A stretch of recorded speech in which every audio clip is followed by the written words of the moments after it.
Celebox. Sa San Felipe ay nagsimulang muli ng bagong buhay ang aspiring flight attendant na si Amaris Fuentes, 29 years old, dalagang maagang naulila sa ama at kinamumuhian ang sariling ina. Magiging flight attendant ako sa Dubai at tutuparin ko ang pangarap kong yun. Kaya please Forrest, ako na lang ang kunin mong maging PA. Forrest Alcaraza, ang kaniyang ex-boyfriend na isa ng captain pilot. Successful sa buhay at ilang taong nanirahan sa London pero hindi magawang maging masaya dahil naging masalimuot ang nakaraan niya kasama si Amaris. What if hindi lang pagiging PA ang ipapagawa ko sa'yo? Paano kung kasama sa trabaho mo ang makipaglaro sa akin sa kama, gabi-gabi? Kaya mo bang gawin yon? Can you also offer your body to me? Dalawang puso ang muling magtatagpo. Ngunit sa pangalawang pagkakataon ay muli yata silang paglalaruin ng tadhana. Ating tunghayan ang isa na namang kwento ng pag-ibig na inihahandog ng Tales of Siren.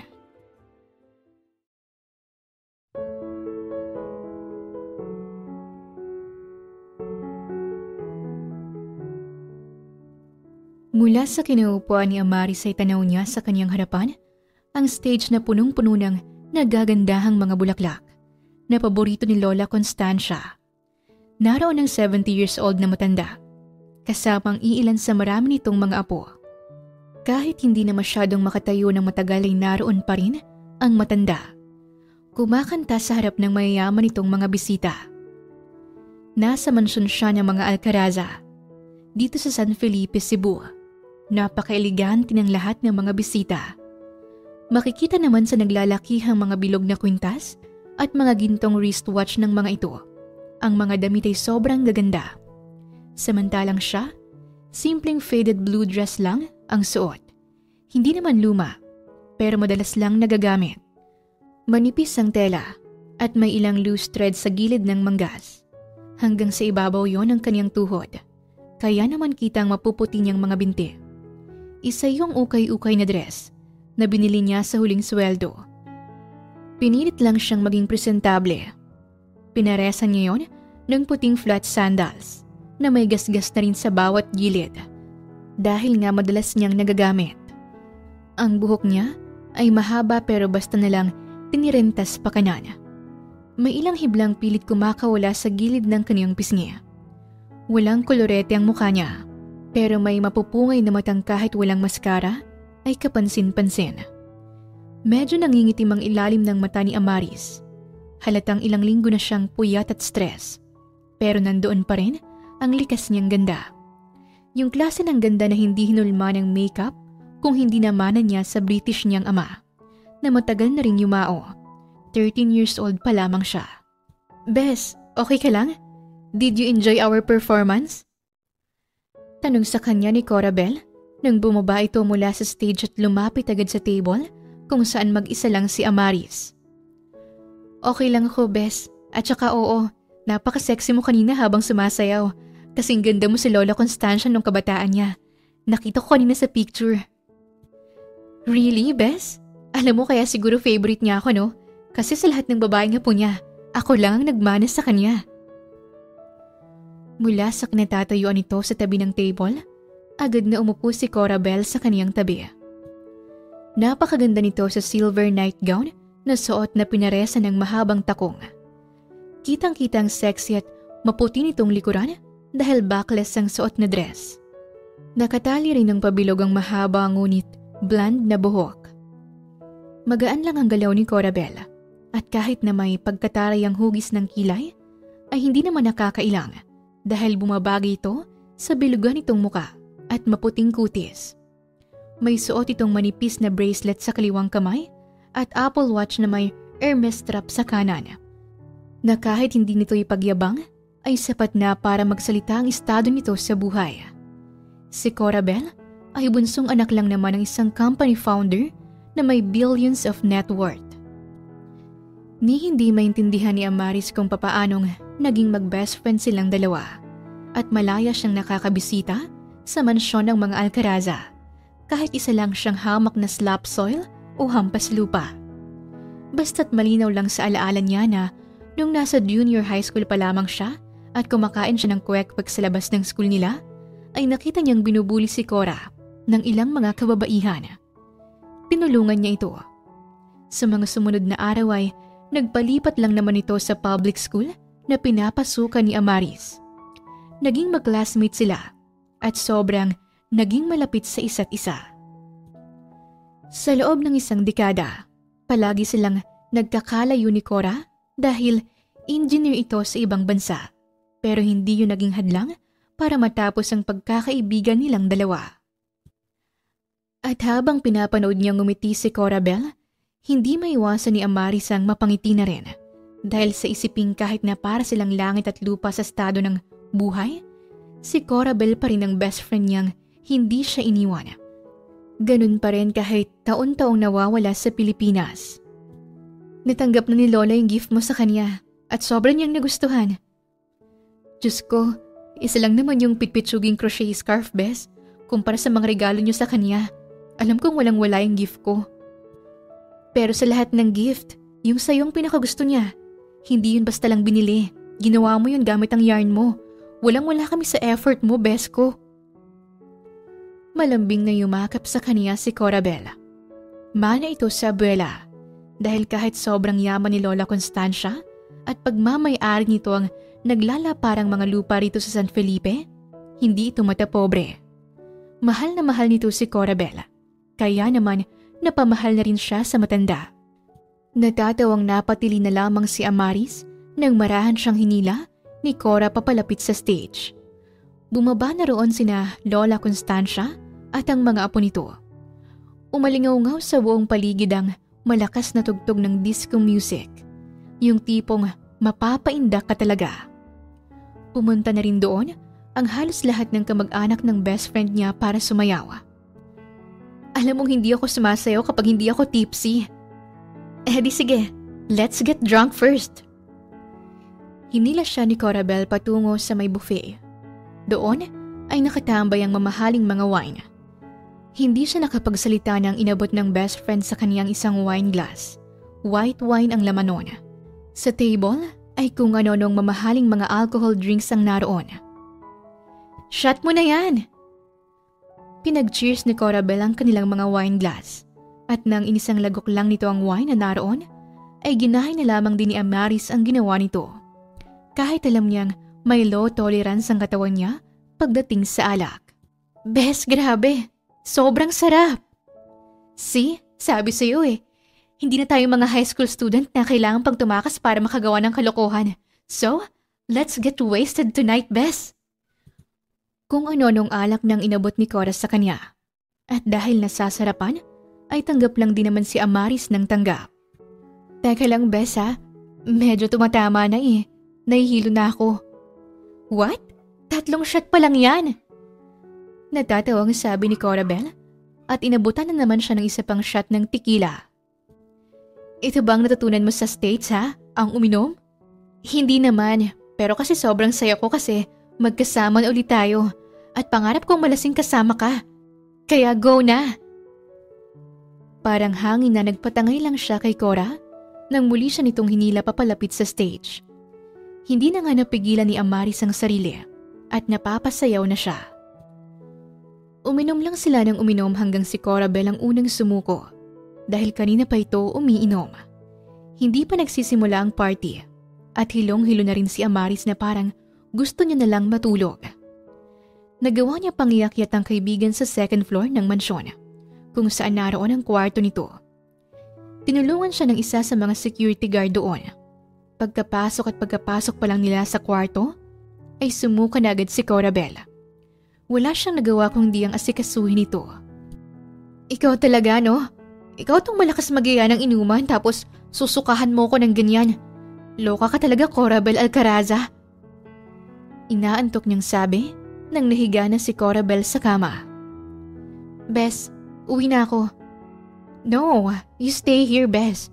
Gusto pa kitang makasama hanggang bukas. Pero hindi pa ako nakakapagpaalam kay Lolo at Lola. Call them na lang, please. Huwag ka na munang umalis. Pahina ng pahina ang boses ni Corabel hanggang sa narinig na lang ni Amaris ang mahina at napaka-cute nitong paghilik. Hay, wala naman akong magagawa kapag ikaw nang nagre-request. Sige na nga, pero paano ko pala tatawagin sina lolo at lola? Hala, naiwan ko dun sa table ang cellphone ko. Problemadong bulalas ni Amaris nang maalalang naiwan nga doon sa baba ang cellphone niya. Kailangan niyang tawagan agad ang mga taong tumayong magulang niya sa loob ng 12 taon. Ayaw niyang mag-alala ang mga ito dahil hindi pa siya makakauwi. Nahilo na kinumutan niya si Corabel at lumabas na ng kwarto. Pagewang-gewang na naglakad siya sa may pasilyo patungo sa hagdan dahil bababa na siya. Kahit anong gawin ni Amaris para maging normal ang paglalakad, ay gumigewang pa rin siya. Sa loob ng 1 taon, ay ngayon lang ulit siya uminom ng ganon. Lahat ng shot na bigay ni Corabel kanina, tinatanggap niya. Kaya naman para siyang nakaapak sa ulap sa sobrang gaan ng lahat. At alam niya sa sarili niya na lasing na siya. Teka, saan nga ba yung elevator? Tanda kong may elevator tong mansyon eh. Pero nasan? Maghahagdan na lang ba ako? Siguro nga, kesa naman hanapin ko pa yung elevator na yan. Bulong niya sa sarili habang nakakapit sa barandili ng glass staircase sa mansyon ng mga Alcaraza. Paisa-isang hakbang ni Amaris. Kahit lasing ay natatakot pa rin siyang magkamali sa paghakbang at baka mahulog siya. Pero kahit anong pag-iingat ang ginawa niya, ay namali siya ng hakbang. Sa paningin niya'y naapakan niyang isang baitang, pero hindi pa pala. At sa ilang segundo nga lang, ay nawalan siya ng balanse. Nawalan na rin siya ng lakas para kumapit pa sa barandilya na nabitawan niya na. Napasigaw si Amaris at sa loob-loob niya ay sinasabi niyang gugulong siya sa hagdan na yon at patay na lalagapak sa sahig. Pero hindi yun nangyari dahil naramdaman niya lang naman ang paghilas sa kanya ng mainit na mga palad na ngayon ay mahigpit nang nakapulupot sa kanyang bewang. You're still clumsy as before. Ani ng baritono ngunit malamig na tinig sa kanyang harapan. Minulat ni Amaris ang mga mata at bumungad sa kanya ang malapat na dibdib kung saan sumubsob ang kanyang muka. Wala siyang planong mag-angat ng tingin dahil napakabango ng dibdib na yon. Amoy na hindi niya yata pagsasawa ang amuyin buong buhay niya. Ang bango mo naman, San Pedro. Hindi ko alam na ginawa ka pala ni Lord na may nakaka-addict na pabango. Teka, sinusundo mo na ba ako? Talaga bang nahulog ako sa hagdan? Patay na ba ako? You're drunk. Natuto ka na rin palang uminom ngayon. What should I expect? It's been 12 years at hindi ako makapaniwalang hawak na ulit kita ngayon. Nagsalubong ang kilay ni Amaris sa narinig. Habang nagsasalita ito, unti-unting naging pamilyar ang broskong tinig na yon sa kaniyang pandinig. Dahan-dahan siyang nagangat ng tingin. Bumungad sa kaniyang cleft chin sa baba ng lalaking nakayakap sa katawan niya. Umakyat ang tingin niya sa square shape at prominente nitong mga panga. Kahit sobrang inaantok, ay nakita niya pa rin ang iilang mga patubong balbas roon. Mapula ang labi ng lalaki na para bang naka-lipstick, pero wala namang lipstick na mababahid roon. Napakatangos ng ilong, parang hindi Pilipino, pero marunong namang magtagalog. At nang umakyat sa mga mata ng lalaking kaharapang tingin ni Amaris, ay napakurap siya sa biglaang paglakas at pagbilis ng pintig ng kaniyang puso. Ang mga mata mo, kilala ko ang mga matang to.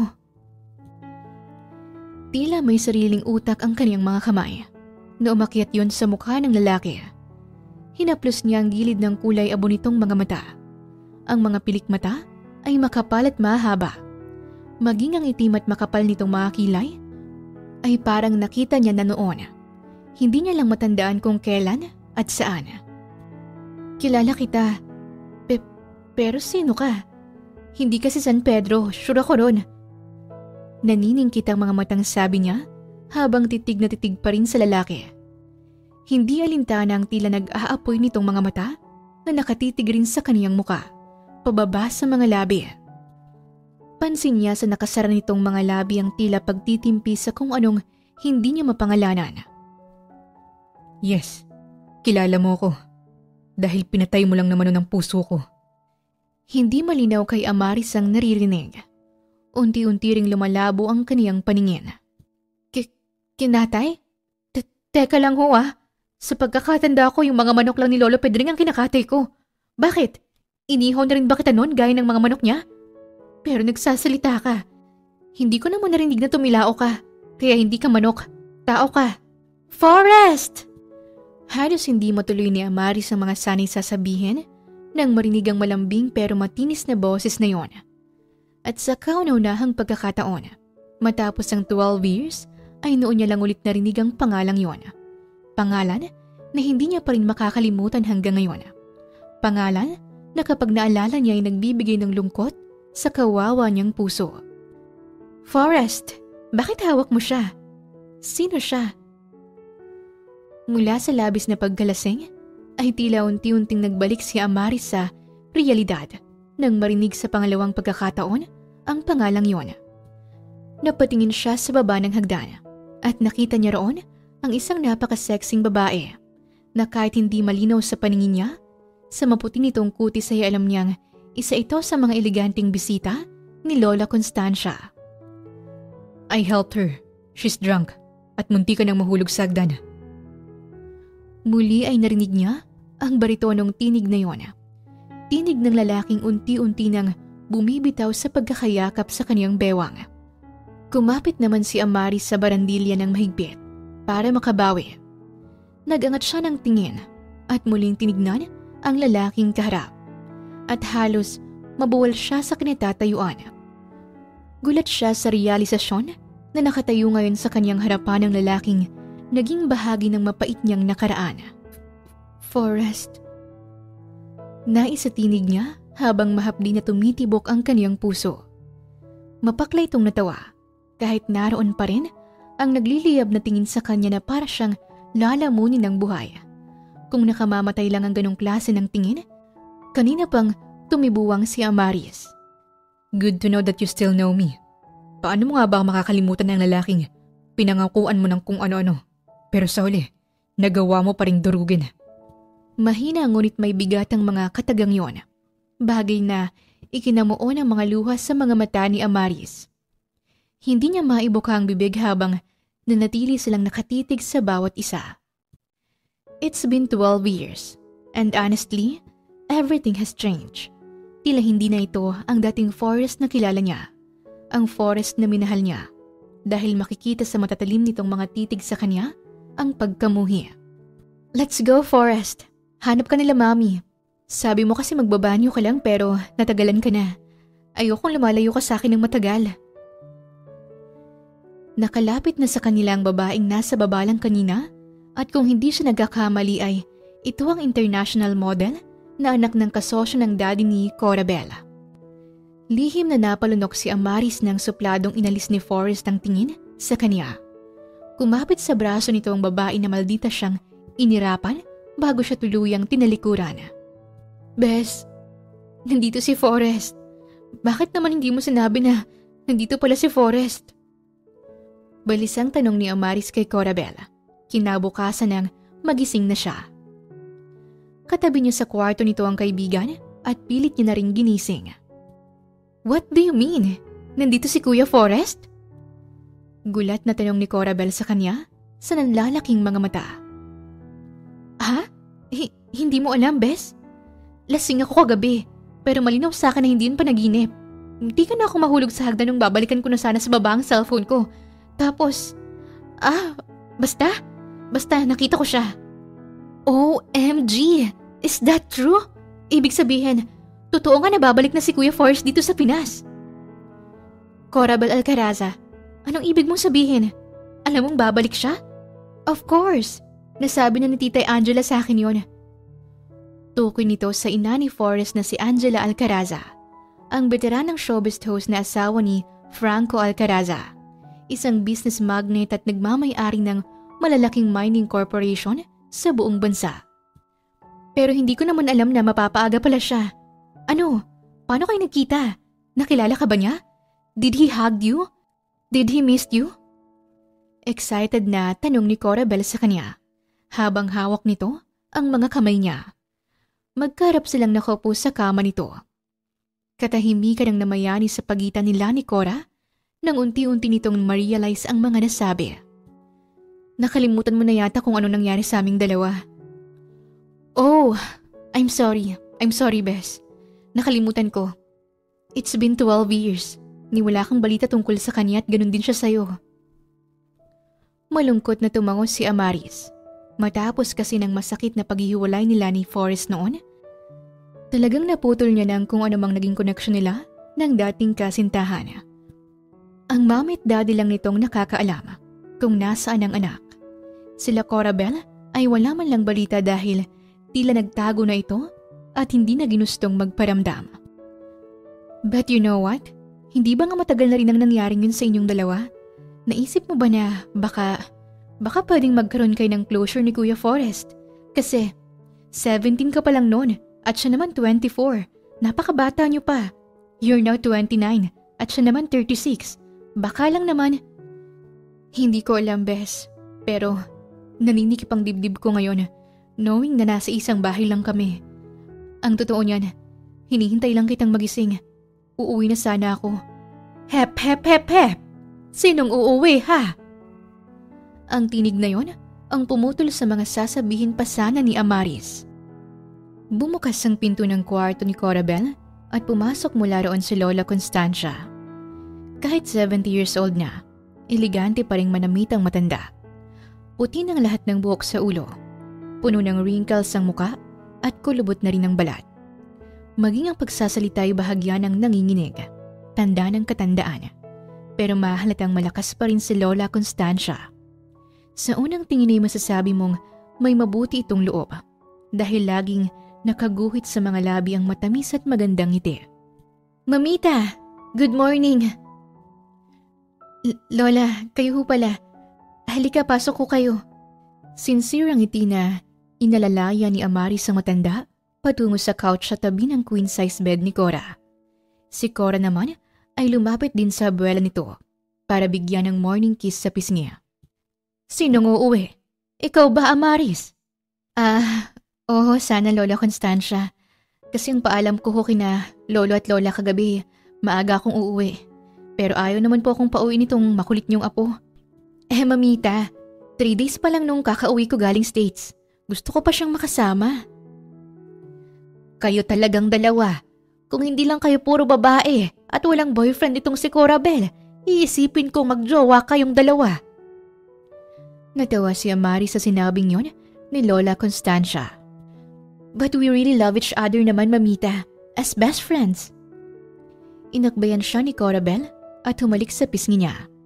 Amaris, ang mabuti pa'y tawagan mo na muna ang lolo at lola mo. Sabihin mong hindi ka ulit makakauwi ngayong araw dahil gusto ko sanang magpaturo sa'yo kung paano gumawa ng crochet. Sobrang nagustuhan kong regalo mo sa akin. Maraming salamat, ha. Kasi ho, Lola, may ano ho kasi. No more buts, Amaris. Pinag-shopping kita kahapon ng magagandang mga damit at jewelries. Kaya may masusuot ka habang nandito ka pa sa mansyon. At kung nag-aalala ka sa papa at mamay mo, huwag kang mag-alala at magpapadala na lang ako ng mga katulong doon para asikasuhin sila. Hindi na ho, Lola Constancia. Ako na lang ang kakausap sa kanila. Oh, sige. By the way, nagpahanda ako ng breakfast sa garden dahil dumating ng mahal kong apo na si Forrest. Naikwento mo na ba ang pinsan mo kay Amaris, ha, Corabel? Nako, Mamita. Kung alam niyo lang ho, sobra pa sa kwento. Kilalang-kilala nga ni Amaris mula ulo hanggang paay. Pinaning kita ni Amaris ng mata si Corabel. Wag lang siya nitong ibubuko dahil wala talagang alam ang matanda sa kung ano man ang meron sa kanila ni Forrest noon, doon sa Maynila. Talaga ba? Nakita mo na ba siya, Amaris? Ang apo kong iyon, kay tagal na hindi umuwi rito sa amin. Masalimuot ang kanyang pinagdaanan at maagang nawala ng kapatid. Pero napakagwapong bata at natutuwa akong malaman na gumagawa ng paraan ng kanyang ina para tuluyang mapakasal si Forrest sa napili nilang babae para sa kanya. Gusto ko nang makita ang mga apo ko sa tuhod sa apo kong iyon. Peking ngiti lang ang tinugon ni Amaris kay Lola Constancia. Hindi niya maintindihan kung bakit kailangang humapdi ng puso niya nang marinig mula sa matandang balitang iyon. 12 years, pero naroon pa rin ang sakit. Hindi pala tuluyang nawala. Nakabaon lang sa kailaliman ng kaniyang puso. Ang daming pinagbago ni Kuya Forrest. Pansin niyo ba? Ganun pala kapag tumira ng 12 years sa London, ano? Lalang gumagwapo.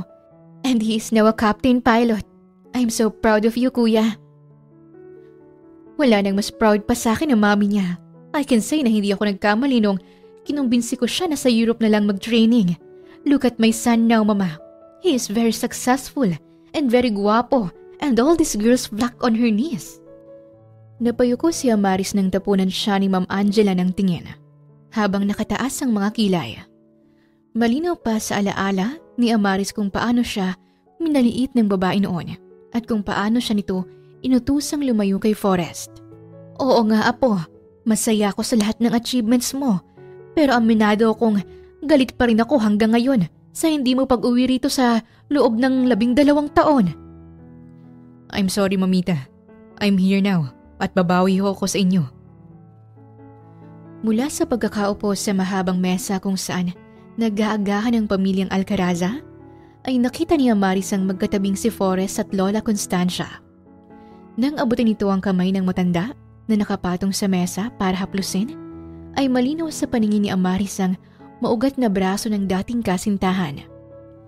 Tumama ang sinag ng araw sa kamay nito dahil nasa garden sila. Kaya naman nagkulay ginto ang mga balahibo roon. Tama si Corabel. Kay Rami nang nagbago kay Forrest. Bukod sa mas naging manly ito, mas lumapad ang body frame na parabang alagang-alaga sa workout. Mas kakaiba na rin ang aurahan nito ngayon. Walang emosyon sa muka. Tila galit sa mundo at hindi maganang paraan ang tingin sa kahit na sino. Tila kalkulado na sa mga mata nito ang bawat galaw ng mga taong nakakasalamuha. A successful man should be married at the age of 30. But look at him. Wala man lang asawa at anak. Ibig sabihin hindi ganun ka-successful ang apo ninyo.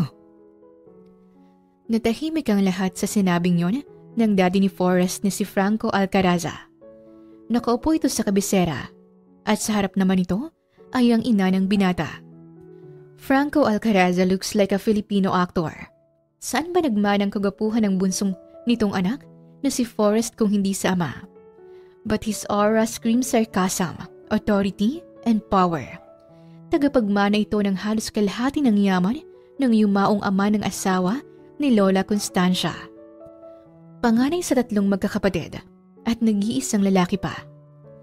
Naroon din ang 2 kapatid nitong babae na si Señorita Francine na mami ni Corabel at si Señorita Riva. Si Amaris lang ang nag-iisang dukha sa hapag na yun. Nahihiya siyang makisalo pero mapilit si Lola Constancia at Corabel. Franco, anak, hindi naman kailangang maging basehan ang edad ng isang tao para magpakasal at bumuo ng pamilya para masabing successful ito. Di ba, Ate Angela, pinakilala niyo na kagabi kay Forrest si Maureen. She's so nice and beautiful. Bagay na bagay silang dalawa. Matutuwa lang ako kapag nagpakasal na silang dalawa. Pero kapag hindi, bumalik na lang siya sa pinanggalingan niya at hindi ko siya kailangan dito. Walang pasabing tumayo si Forrest at kinuha nito ang wine glass sa ibabaw ng mesa. Inisang lagok lang nito yon habang hindi inaalis ang matalim na tingin sa ama. Mamita, let's talk later. I have to go. I don't want to ruin this moment. You guys enjoy your damn breakfast. Forrest, anak! See? Successful nga ba siya sa lagay na yan? Parang hindi. Nayayamot na bulalas ni Franco at pabagsak nitong binaba sa mesa ang hawak na napkin na maingat na pinadaan kanina sa mga labi. He didn't even change. Bastos pa rin siya hanggang ngayon. Nakakainis ka talaga, Franco. Ito ang kauna-unahang pagkakataon sa loob ng ilang taon na nakasama natin ang anak natin sa hapag. Bakit kailangan mong ipakita sa harap ng iba na hindi ka proud sa kanya? Natahimik ang lahat. Ngayon lang nasaksihan ni Amaris kung paano tratuhin ng mag-ama ang isa't isa. Nakatingin lang sila sa likuran ni Forrest na ngayon ay papasok na sa loob ng mansyon. Pero halos mahulog sa kinauupuan si Amaris nang bigla ay magring ang kaniyang cellphone. Naagaw niyang atensyon ng lahat ng naroon. Sorry po. Bes, tumatawag si Lola. Pwedeng sagutin ko muna. Sige Bes, go ahead. Magalang nanginitian ni Amaris ang lahat ng taong naroon at tumakbo na papunta sa likod ng mansyon.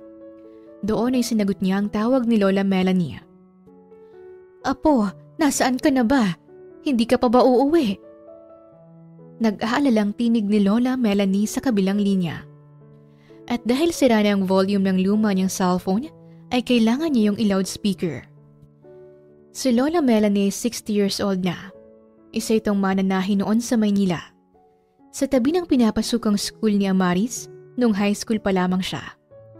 Si Lola Pedring naman, ang asawa nitong 65 years old, na nagbebenta rin ng street food sa labas ng school.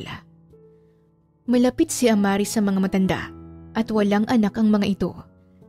Kaya naman ang matapos siyang bugbugin noon ng kanyang mami Rina, kinulong at binalak pang ibenta sa isang kaibigan ay ang dalawang naging takbuhan ni Amaris. Saktong paalis noon ang dalawa dahil babalik na ng Cebu ay palihim na pumasok si Amaris sa nirentang sasakyan ng mga ito. Isiniksik ang sarili sa lumang Dora box hanggang sa nakarating siya rito sa San Felipe at hindi na bumalik ng Maynila sa loob ng 12 years. Lola, uuwi na ho ako mamayang hapon. Si Lola Constancia kasi hindi ako hinayaang makauwi ng maagat. Magpapaturo daw gumawa ng crochet. Pasensya na la. Hanap ka ng lolo mo, apo. Oh, heto. Hello, Amaris. Lo. Umuwi ka na, apo. Naibenta ko na ang 2 kambing doon sa bukid. May 30,000 na tayo, Amaris. Pero alam kong malaki pang bubunuin nating pera dyan sa pang-requirements mo. Lolo, bakit ho bang tigas ng ulo nyo? Bakit nyo naman binenta? Nais sa tinig ni Amaris at nagiinit na ang bawat sulok ng kaniyang mga mata. For the past 12 years, parang tunay na apo kong ituring si Amaris ng 2 matanda. Parang kadugo talaga siya. Walang ginawa ang mga ito, kundi ang ibigay lahat ng kaniyang pangangailangan habang nag-aaral. Kahit naging working student din siya, habang nasa kolehiyo, hindi pa rin nagkulang ang mga ito sa kanya. Lo naman ang sabi ko gagawan ko ng paraan. Hindi nyo dapat binenta yung mga alaga natin. Apo, mas kailangan mo yun. Magkano nga ba yung pang-application mo para maging ganap ka ng flight attendant sa Dubai?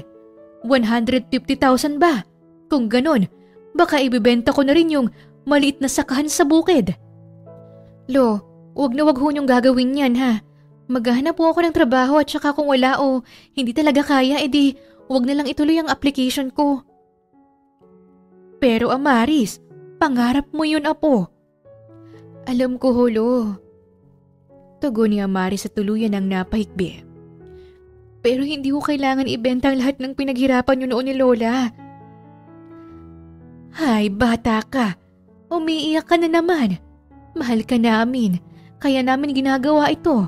Kaya bumalik ka na kaagad ha. Kapag tapos ka ng turuan ng Donya sa paggawa ng crochet at saka hanap ka rin ng mahal mong si.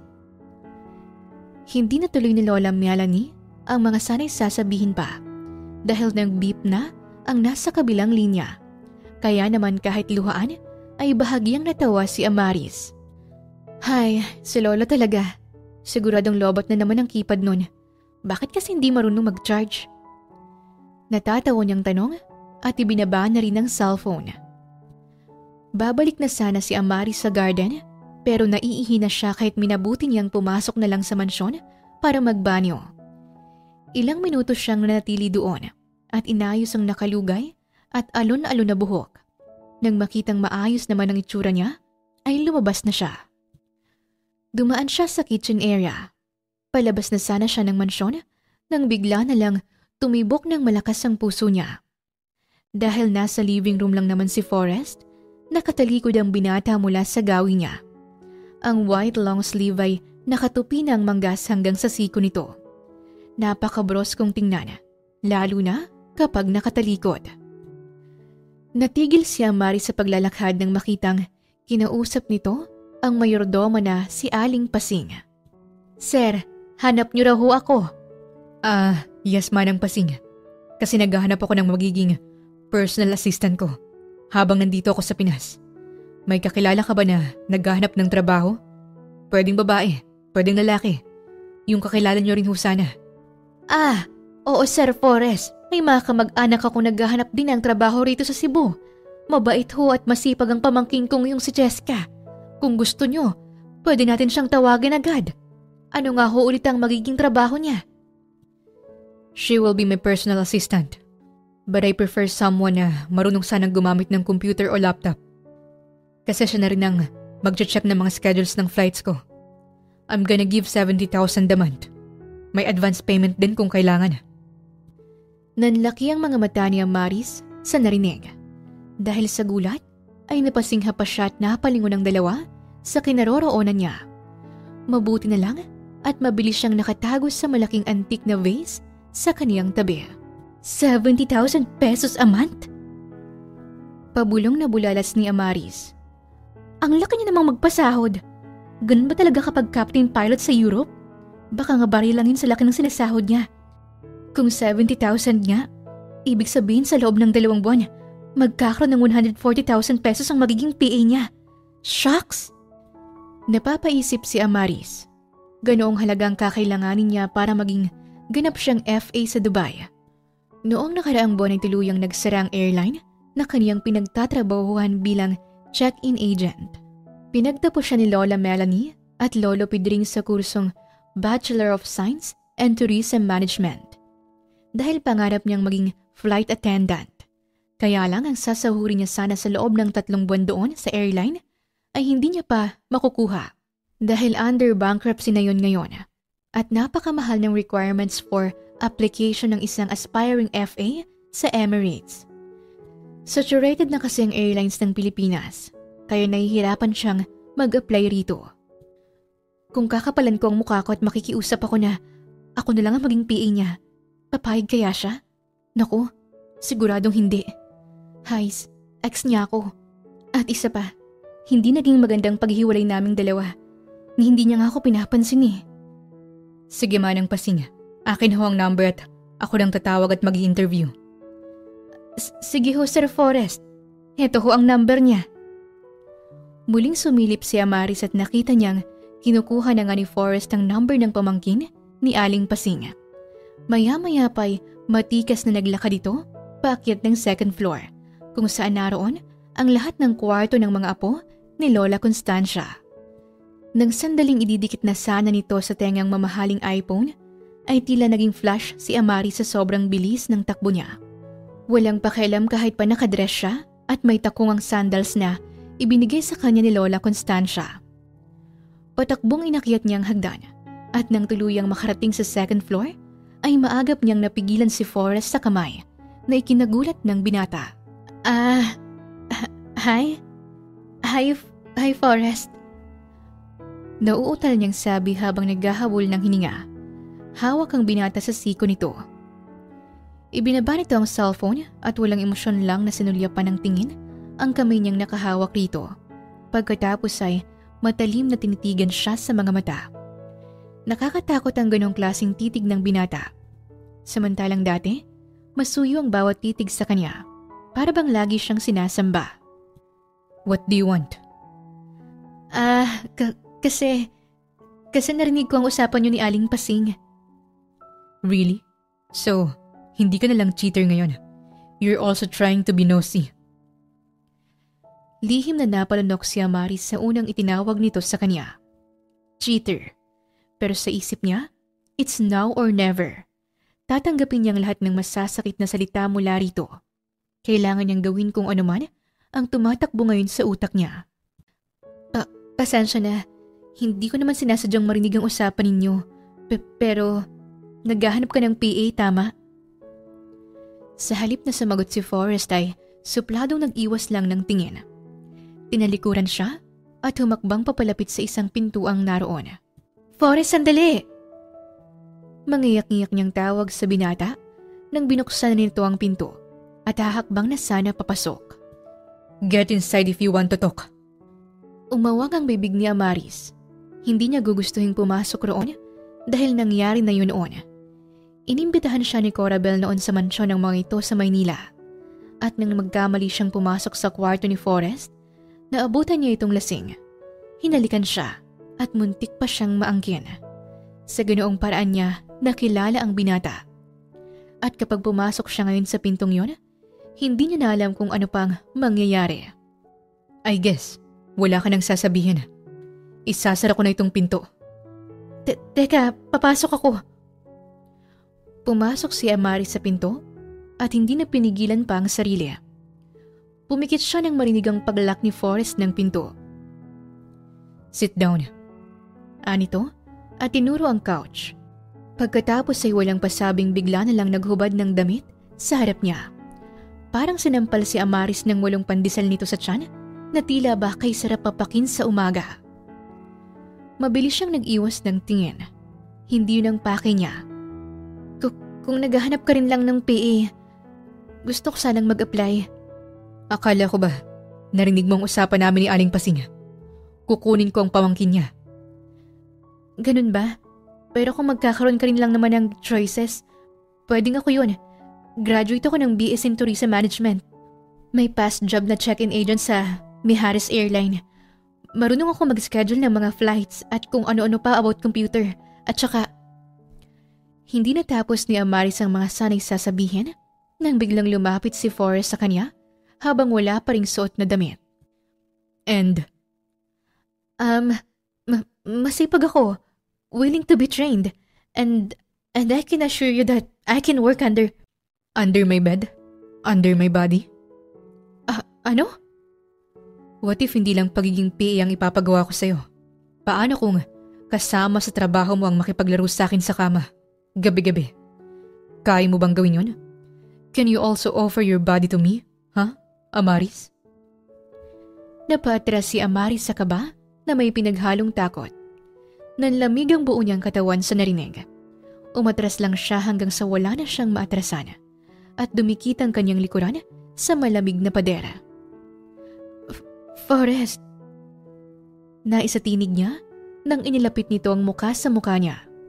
Naamoy niyang hininga nitong amoy mint na pinaghalong amoy ng sigarilyo. Damn it! You change a lot. Naramdaman niyang dumampi sa bewang niya ang mainit na palad ni Forrest. Para siyang sinilaban ng apoy. Bakit ba hindi nagbago ang epekto ng haplos nito sa kanya? Kahit napakaraming taon na ang lumipas. Forrest, teka lang. Nag-uusap tayo. Nakalimutan mo na ba? Na ganito ako makipag-usap sa'yo dati. Tuluyang napapikit si Amaris nang bumaba ang mukha ni Forrest sa leeg niya. Dumampi yun doon kaya lalo siyang nanghina. Napapikit pa siya dahil sa pamilyar na sensasyon na lumulukob ngayon sa buo niyang sistema. Gusto na sana niyang magpadala sa init ng kaniyang katawan. Lalo pa at unti-unting bumaba sa tiyan niya ang kamay ni Forrest. Pero para siyang binuhusan ng malamig na tubig sa mga sumunod na sinabi ng dating kasintahan. If you can work with me in bed, then tatanggapin ko ang application mo. Nakahanap siya ng lakas para itulak si Forrest. Ang mata nitong nag-aapoy ay napalitan ng malamig na pagtitig sa kanya. Nagkamali ka yata ng intindi. Malaki ang sahod na ibibigay mo kaya naisipan kong makiusap sana sa'yo. Kahit malabong tanggapin mo ko. Pero PA ang inaplayan ko. Hindi sex slave. I'm not saying that you can be my sex slave. Kaya nga inaalok ko rin sa'yo. Baka lang naman gusto mo, hindi ba? And you know what? I can double the payment. Magkano ba? 150,000? $500,000 for one night. 1 million. Tell me, Amaris, magkano ang kailangan mo? Or should I say, magkano ka ba? Malakas na sampalang tumama sa pisngi ni Forrest dahil hindi na kinaya pa ni Amaris ang mga narinig. Ngayon lang siya nakarinig ng ganong klaseng tanong. Oh, is that an insult to you? Tinatanong ko lang naman ang payment na gusto mo because you're asking for a job, right? Gusto ko pa rin ng katawan mo na mas gumanda pa ngayon. I'm just interested, you know. You can satisfy my needs as your boss and I can pay how much you want. Your boobs, siguro, mas lumaki na yun ngayon dahil alagang-alaga siguro ng lalaking pinalit mo sa akin noon. Isa pang sampal sa kabilang pisngi ni Forrest ang pinakawala ni Amaris. Kasabay nun, ang pagbagsakan ng mga luhang kanina niya pa pinipigilan. Mas lalong tumalim ang titig ng dating kasintahan sa kanya habang nagtatagis ang mga bagang. Naiintindihan kong galit ka sa nagawa ko sa'yo nun, pero hindi yun rason para maliitin at bastusin mo ko ng ganyan. Iniwas nito ang matalim na titig sa kanya. Umatras ng isang hakbang at napahilamos sa mukha ng walang tubig. Kung hindi pala PA ang kailangan mo, hindi ko na itutuloy ang pag-apply bilang PA mo. Hindi ko kasi kayang ibenta ang katawan ko dahil para lang to sa lalaking mahal ko. Lalabas na sana si Amaris pero muli itong nagsalita. Magkasama pa rin kayo hanggang ngayon? Ganyan mo siya kamahal? Na nagawa mo kong saktan at lokohin noon para lang sa lalaking yun? Sumagot ka, Amaris. Kay sarap pakinggan na marinig muli ang pangalan niya mula sa bibig nito. Pero ang tono nun, tila malalim ang sugat na ibinigay niya. Wala siyang sagot na binigay. Basta na lang siyang lumabas ng kwarto ni Forrest nang walang paalam. Pagka-uwi ng bahay nila, na ilang oras din ang biyahe mula sa mansyon, ay doon ibinuhos ni Amaris ang lahat ng emosyon. Parang isang pelikula na bumalik sa alaala niya ang nangyari noon sa kanilang dalawa ni Forrest. Nakilala niya ang binata nang makilala niya si Corabella. Junior high school pa lamang siya, 17 years old, pero dalagang-dalaga na ang pangangatawan.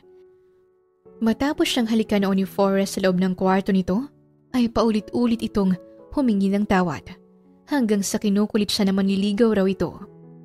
Pasko noong sinagot niya si Forrest. Naging magandang takbo ng relasyon nilang dalawa. Kahit nakiusap siyang palihim lang yon. Ayaw niyang makilala ito ng mami niya. At ayaw niya rin naman na makilala siya ng mga magulang ni Forrest. Tumagal ng halos 2 taon ang relasyon nila. Hanggang sa graduate siya ng senior high school. Sa murang edad, kahit hindi pabor sa premarital sex ay ibinigay pa rin ni Amaris ang sarili sa binata. Mas lalo nilang minahal ang isa't isa. Hindi siya nito kailanman pinabayaan, hindi sinaktan. Romantic si Forrest at punong-puno ng kilig sa katawan.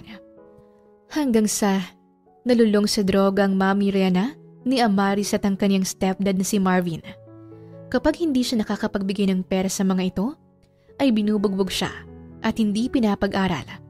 Kinukulong at ginugutom.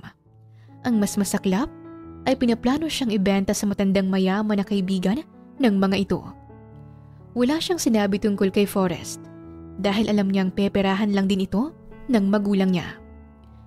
Hanggang sa dumating sa puntong nakilala siya ng ina ni Forrest, hindi siya nito nagustuhan para sa anak.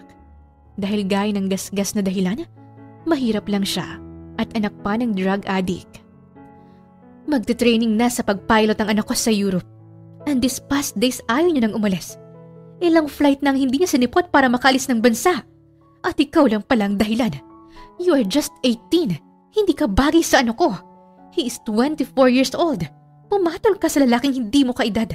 At isa pa, pangarap nila ng kuya niyang maging pilot. Pero ikaw yata ang magiging hadlang sa hindi niya pag-alis. Please, break up with him. If you love him, tulungan mo siyang piliin ang pangarap niya. Ilang araw yung pinag-isipan ni Amaris. Nang sasabihin niya na sana ang lahat at kakausapin niya si Forrest, ay siya namang pagdating ni Vernon sa tagpuan nila ni Forrest. Nahuli sila ng binata na magkayakap at ang tangkang paghalik ni Vernon sa kanya. Nagalit si Forrest at ginawa na lang ni Amaris na alibay ang tagpong yun sa kanila ni Vernon para masaktan si Forrest at piliing umalis. Mali ang naging paraan niya para paalisin ang lalaking mahal niya. Pero alam niyang matigas ang ulo nito at hindi papayag na mapalayo sa kanya. Kaya't napilitan siyang saktan nito at tinanggap na lang ang mga sinabi nitong manloloko siya. I can't believe that you did this to me, Amaris. Kung kailan nawala ang kuya ko at kailangan na kailangan kita para gumaan ang lahat ng daladala ko. Napasinghap si Amaris sa narinig. Sandali niyang pinagsisihan ang naging desisyon niyang magpanggap na niloloko si Forrest. Kilala niya si Kuya Light, ang nag-iisang kapatid ng kasintahan. 2 taon lang ang tanda nito kay Forrest. Kaya lang ay nagkaroon ng malubhang sakit, kaya hindi na magiging pilot. Madalas itong kunikwento ni Forrest sa kanya hanggang sa nakilala niya. Bukod kay Corabel, ay isa din si Kuya Light sa sobrang naging boto sa pag-iibigan nila ni Forrest. Tell me, matagal mo na bang ginagawa sa akin to? Matagal na bang naging kayo ng tarantadong yan? Umiiyak nitong sigaw habang dinuduro si Vernon sa likuran niya. Sa gitna ng ulan at sa malamig na gabi nangyari ang tagpong yon sa kanilang tatlo. Gusto niyang yakapin ng lalaking mahal, pero hindi magiging masaya si Amaris na hindi nito piliin ang pangarap. Lalo lang hindi matutuwa ang magulang nito. Nauna siya, Forrest. Siyang lalaking una kong minahal. Kasinungalingan ng lahat ng yon. Mas mahal mo ba siya kaysa sa akin, Amaris? Kung sasabihin mong mas mahal mo ko kaysa sa lalaking yan, tatanggapin ko ang lahat ng kalokohang to. Kakalimutan ko ang sakit na binigay mo sa akin ngayon at tatanggapin kitang muli sa buhay ko. Pasensya na pero mas mahal ko si Vernon. Masyado lang akong nadala sa pagiging romantic mo habang nasa probinsya pa siya. Hindi pala kita mahal. Paghanga lang nararamdaman ko para sa'yo. At hanggang doon lang yon. Marahan na pagtango lang ang itinugo ni Forrest bago bagsak ang balikat na tinalikuran siya nito. At yun na ang huling sandali na nakita niyang binata. Ngayon ay muli itong nagbalik ng hindi inaasahan. Bes, sabi ni Kuya Forrest, tinatanggap niya raw ang application mong maging PA niya? Bakit ka naman magiging PA ng ex mo? Bungad na tanong sa kanya ni Corabel nang tawagin siya nito kinabukasan. Pinaliwanag naman ni Amaris ang lahat. You could have asked me, gaga ka. Bibigyan kita agad ngayon. How much ba? Bes, alam mo ang dami mo nang nitulong sa akin mula pa noon. Binibigyan mo ako kahit hindi ako humihingi. Sobra-sobra na. Ang dami ko ng utang na hindi na babayaran sa'yo. Wala kang utang, okay? Masyado lang kitang mahal. Alam ko pero hindi lang din pera ang dahilan. Kaya ako nagawang mag-apply kay Forrest. Alam kong hindi na may babalik kung ano man ang nangyari sa amin sa nakaraan. May babae nang nakatakda sa kanya. Ang akin lang, kapag naging PA niya ako, hindi lang din naman sahod ang makukuha ko, kung hindi closure. Gusto kong humingi ng tawad. At hindi ko magagawa yun sa isang upuan lang. Gusto kong sabihin at ipagtapat sa kanyang lahat, ng paunti-unti. Pati ang tungkol sa hindi tinuloy ni Corabel ang sasabihin. Pareho silang natahimik. Tungkol sa basta alam mo na, may mga tao sa paligid ko, kaya hindi ko masabi. Oo sana, lahat-lahat ng dahilan kung bakit nagawa sa kaniyang bagay na yun. Pero ibang PE kasi ang hanap niya. Hindi, PE lang daw. Wala nang ibang gagawin, yun lang daw talaga. Bigay ko na lang kaya yung number mo para kayo nalang mag-usap. Sumang-ayon nga si Amari sa sinabing yun ni Corabel. At sa pangalawang pagkakataon ay nagkita silang muli ni Forrest sa coffee shop sa sentro ng bayan ng San Felipe. I want someone who will check all of my itinerary. Sanay akong may gumagawa sa akin nun sa London. I am busy with my stuffs at wala akong time maglinis ng bahay. O kahit na mag-pack ng mga luggages ko.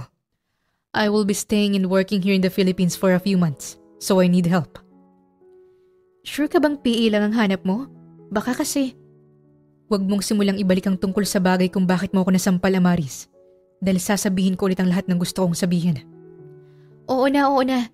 Mini-make sure ko lang naman na PA talaga ang need mo. Mas mabuti na yung nagkakaintindihan tayo. And don't worry, sir. Confident akong magagawa kong lahat ng pinapagawa mo. Cut the sir. Tawagin mo ko sa pangalan ko.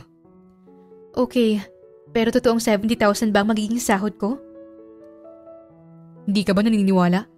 I can pay right now if you want. Akin ang bank account mo. Hep, ito naman, hindi na mabiro. Pero ang totoo niyan, mag-a-apply kasi akong FA sa Dubai eh. I know. Pangarap mo yun mula pa noon. Pangarap mo pa rin pala hanggang ngayon. Tipid na napangiti si Amaris habang tinitingnan lang si Forrest na iniinom ang brewed coffee na in-order nito. Naalala pa rin pala nito na maging flight attendant sa Emirates ang pangarap niya. Oo, at hindi ko sinukuan. Kaya lang, hindi sumang-ayon sa akin ang panahon. Salamat kasi magkakaroon ulit ako ng trabaho ngayon na magiging daan sana para matupad kong pangarap kong yun. Then, you're hired. Talaga? Totoo ba? Ako nang kukunin mong PA? Namimilog ang mga matang tanong ni Amaris sa kaharap. Tumango lang ito, napalunok at umiwas ng tingin. Salamat. Maraming salamat, promise. Pagbubutihin kong trabaho ko. Hindi ka magsisisi na akong kinuha mo. Good. Mag-impake ka na. Ha? Nasa Maynila ang kondo ko, and you will work with me there. We will live together in that condo, Amaris. Sa nanlalaking mga mata ay wala sa sariling kinuha ni Amaris ang kape niya at ininom yun. Nasapo niyang bibig dahil mainit at hindi pala iced coffee ang in-order niya kanina. Sasamahan mo ako kapag tatagal ng 3 araw ang stay ko sa isang lugar. Pero kapag hindi ay nasa kondo ka lang. Lahat ng utos ko, susundin mo. Except sa bed or sex, tama? Kung may offer kang ganon, mas maganda. Sino ba ako para tumanggi? Forrest! Nakita niya ang multong ngiti sa mga labi ng binata nang tinawag niya ito sa pangalan. What? Corabel told me that you're not married. Wala naman sigurong Vernon na magagalit kapag nilandi kita. Nalungkot si Amaris sa sinabing yon ni Forrest. Pati ang lalaking ginamit niya para saktan ito. Sa loob ng 12 years ay hindi pa rin pala nito nakalimutan. Samantalang siya, binaon niya na lang sa limot ang lahat. Naging mabilis ang paglipas ng mga araw. Kahit ayaw paalisin si Amaris ni na Lola Melanie at Lolo Pedring, at kahit masakit sa loob na iwan muna pansamantalang mga ito, ay nagawa niya pa ring makiusap para sa pangarap niya at naiintindihan naman siya ng dalawang matanda. Pero pinaghalong takot at kaba ang nararamdaman ni Amaris habang papalapag na sila sa Maynila. Naroon ang kanyang mami Rina na isang dekada niyang hindi kinamusta o kinausap man lang. Masyadong masakit ang ginawa nito sa kanya noon, kaya't naging matigas ang puso niya. Kinalimutan nito at pinutol lahat ng komunikasyon. Pansamantala niyang isinawalang bahala na lang ang isiping yon. Sa loob ng kondo'y may 2 kwarto. Isang kanya at isa naman kay Forrest. Iisa lang ang banyo. May maliit na living room at kitchen. At kung titingnan parang silang mag-asawa sa loob ng kondong yon. Amaris, I need my laptop. Heto na. Amaris, where's my coffee? Heto na. Tinitimpla ko pa. No sugar. Yes, no sugar. Amaris, where did you put my socks? Teka lang, kukunin ko muna sa sampayan. Amaris, nakalimutan ko yung brief ko. Pakikuha, please. Ha? Brief mo? Teka. Hays, bakit naman yun ang pang nakalimutan mong dalhin dyan sa shower room? Kainis ka naman, Captain Forrest Alcaraza. Sa loob ng 3 araw, ay ganun lagi ang eksena sa loob ng condominium ni Forrest. Nalilito na tuloy si Amaris kung PA ba talaga siya o isa siyang katulong. Wala naman pala akong gagawin kung hindi ang sundin ng lahat ng utos niya, Bes. Utos doon, utos dito. Hindi pa nga ako nagpapak ng mga luggages niya. Wala pa akong natatanggap na emails about sa details ng flights niya. Hindi nga ako nagtatagal sa office room dahil wala naman akong gagawin. Sa loob ng 3 days, nandito lang kami sa loob ng kondo niya. Nagdanakaw ng tingin sa isa't isa. At saka ang supla-suplado niya. Matagalan lang ako ng ilang segundo sa bawat utos niya. Parang nangangain na siya ng buhay. Hay. Sa halip na kaawaan siya ni Corabel, ay malakas na pagtawa lang ng huli ang narinig ni Amaris mula sa kabilang linya. Nasa kusina siya at nagluluto ng breakfast. Si Forrest, hindi pagising. Matapos ang naging pag-uusap nila ay nagpatuloy si Amaris sa pagluluto. Medyo good mood na siya matapos niyang tawagan ng mga mahal niya sa Cebu. Malakas ang pagkanta niya dahil gamit niyang headphone ni Forrest. Pretty Little Baby pa ang kanta na sinasabayan niya. Ang hindi niya alam, gising na pala si Forrest at kasalukuyang ka-online meeting ang mga kasamahan nitong pilot sa London. Lahat ng ka-meeting niya ay natatawa na. Natutuwa rin siya sa isiping sintonado pa rin pala hanggang ngayon si Amaris. Hindi man lang nag-improve. Napakagandang babae pero hindi marunong kumanta. Maya-maya'y bumukas ang pinto ng kanyang kwarto at iniluwano ng babaeng sobrang minahal niya noon. "Hi, Captain Forrest Alcaraza. Ready na ho ang breakfast and..."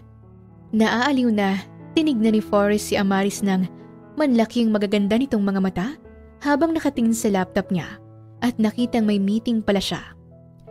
Namula ito sa labis na pagkapahiya at na-realize kung gaano kalakas ang tinig nito. Tuluyang natawa si Forrest nang halos maiyak na napayuko si Amaris. Pagkatapos ay mabilis nitong isinara ang pinto at tumakbo papalayo sa kwarto niya. Damn, you're smiling like an idiot, dude. Anyway, she's cute. Can you give me her social media account? Back off, Clinton. She's my woman. She's mine. Matigas na pagkakasabi ni Forrest. Ang totoo, noong nasa likod ng mansyon si Amaris ay narinig niyang lahat ng sinabi nito habang may kausap sa cellphone. Alam niya rin na dadaan ito sa living room kaya't gumawa si Forrest ng eksena na kunwari naghahanap siya ng magiging PA niya. Alam niyang susunggaban ni Amaris ang opportunity na yon na makapagtrabaho sa kanya, lalo na kung tungkol sa pera na maaaring makatulong rito. Dahil sa loob ng isang dekada na hindi nila nakitang isa't isa, alam ni Forrest na hanggang ngayon ay kilalang kilala pa rin niya si Amaris at nangyari nga ang gusto niya. Bakit ba hanggang ngayon, sa dami ng babaeng dumaan sa buhay niya sa nakalipas na 12 taon, bakit iba pa rin ang epekto ng isang Amaris Fuentes sa kanya? Bakit nung una niya itong makita sa hagdanan ng mansyon, ay may parte sa kanya na gusto na lang itong yakapin at parusahan ng mapangahas na halik dahil sa nagawa nitong pananakit sa kanya noon. At ngayong magkasama na sila ulit, mas nangingibabaw ang kagustuhang yakapin na lang ito. Kalimutan ng lahat at bumalik sa piling ng isa't isa dahil pareho naman silang walang asawa. Pero mataas ang pride niya at may parte sa kanya na nagsasabing gantihan si Amaris. May lakad ka ba? Saan ka pupunta?" Tanong ni Amaris kay Forrest nang makitang nag-aayos ito kinagabihan. "May lakad kami ni Dustin." "Yung best friend mo dati?" "Yes, you stay here at may mga emails na dadating mamaya para sa mga upcoming flights ko. Arrange my schedules at kung may biglaang flights, pakipak na lang din ang luggage ko." Sige. Pero nagluto ako ng paborito mong chicken adobo. Kumain ka na kaya muna?" "Hindi ko na yung paborito ngayon. Kumain ka na. Huwag mo na akong hintayin." Matapos ang mga katagang yun, ay hindi siya nilingon ng binata. Tuloy-tuloy na lumabas ng pinto. Hindi lang siya suplado, sobrang cold pa. Ang lakas kasi ng aircon doon sa kwarto niya. Ayan tuloy, mas lumalamig pa siya. Hay, paano ko kaya siya kakausapin? Yung masinsinan. Hindi naman siya lumalabas ng kwarto niya kapag walang inuutos. Laging naglalak. Bukas kaya, if wala siyang schedule. Yayayain ko siyang pumunta sa park. Tama. Pwede akong magluto ng mga kakanin ngayon at ilalagay na lang sa ref. Masayang nagluto nga si Amaris ng mga kakanin ng gabing yon. Pero kinabukasan ay gulat siya nang umuwi si Forrest na lasing at kasama pang babaeng kasama nito roon sa mansyon, si Maureen. Inalalayan nitong pumasok si Forrest at tumulong naman siya. "Ikaw yung katulong sa mansyon, right? Ikaw rin palang naging PA ni Forrest." Taas ang kilay na tanong ni Maureen sa kanya. "Oo, ako nga. Ano bang nangyari? Bakit lasing na lasing si Forrest?" "Forrest? You call him by his name? Tinatawag mo dapat siyang senyorito. At dahil mapapangasawa niya ako rin ang magiging senyorita mo. Katulong na walang modo. Ano bang hinihintay mo dyan? Go! Get a towel! Pupunasan ko ang fiancé ko." Lihim na napalunok si Amaris at sinunod na lang si Maureen kahit gustong-gusto niyang sagutin. Pero ano nga bang laban niya sa babae? Isa lang siyang ex at ito naman ang mapapangasawa ni Forrest. Hindi niya na kailangang magsalita pa. Nang makabalik sa kwarto ni Forrest, ay dala niya ang towel at palangganita na may lamang maligamgam na tubig. Amaris. Gulat si Amaris nang marinig ang mga sinabing yun ni Forrest habang tulog at pinupunasan na ni Maureen. Amaris? Babe, sino ba si Amaris? Hey, Yaya, kilala mo bang Amaris na sinasabi niya? Hindi ho, ma'am. Halos hindi matuloy ni Amaris ang mga sanay sasabihin nang hinila ni Forrest si Maureen sa kamay, kaya napahiga ito sa kama at malanding tumili. Forrest, ano ba? Teka lang, I'm not ready pa. We need to wash up first. Napapikit si Amaris nang makitang hinalikan ni Maureen si Forrest sa leeg nito. Tila pinunit ang puso niya sa tagpong yon. Hey, you! Ano pang tinatayo mo dyan? Are you going to watch us while we're making love? Alis na! Bilis! Mabilis na tumalikod at lumabas si Amaris ng kwarto. Tumakbo siya palabas ng kondo. At sa elevator pa lamang ay nagsibagsakan ang kaniyang mga luha. Ano ba, Amaris? It's been 12 years. Hindi ba't kinalimutan mo na siya? Hindi ba't bahagi na lang siya ng mapait mong nakaraan? Bakit ka ba umiiyak ngayon, ha? Hindi pwedeng nasasaktan ka pa rin. Hindi mo na siya mahal. Limot mo ng lalaking yun. Please, huwag kang umiyak. Huwag kang masaktan. Pilit pinapaintindi ni Amaris sa sarili ang mga katagang yon. Pero habang iniisip kung ano na ang nangyayari ngayon sa loob ng kwarto ni Forrest, ay para namang tinutusok na libu-libong matutulis na bagay ang puso niya. Buong araw na nasa labas si Amaris, sa park malapit sa kondo. Nang gumabi, ay tsaka na siya bumalik sa kondo. Sa kusina ay naabutan niyang nagluluto ang dalawa. Napunta kagad sa kaniyang atensyon ang mga ito. San ka galing? Bakit buong araw kang wala? Kanina pa kita hinahanap. May kakilala lang akong dyan sa baba. In-invite niya lang ako sa bahay niya. Tulog ka naman, kaya alam kong wala kang iuutos. Babae, lalaki? Napakurap si Amaris sa kritikal na tanong na yon. At dahil ayaw niya nang magsinungaling pa, ay hindi na lang siya sumagot. Dumiretso siya sa kwarto niya, pero hindi niya inaasahan ang pagsunod doon ni Forrest na kagad nilakang pinto. Hindi mo pa sinasagot ang tanong ko. Babae ba o lalaking kakilala mo? Ano naman sa'yo kung babae o lalaking nakasama ko? Tumalim ang titig sa kanya ni Forrest. Sino? Si Vernon ba? Nandito pa rin ba siya sa Manila? Tinawagan mo ba siya? Nakipaghalikan at nakipagyakapan ka na rin ba sa kanya? Katulad ng ginawa niyo dati sa tagpuan nating dalawa? Umawang ang bibig ni Amaris sa biglaang pagtaas ng boses ni Forrest. Humapdi ang puso niya dahil muli nitong binanggit ang lalaking ginamit niya noon para saktan nito. Hindi talaga nito makalimutan. Amaris, answer me now! Huwag mo akong sigawan, please. Kung galit ka dahil hindi ako nakapagluto, pasensya na.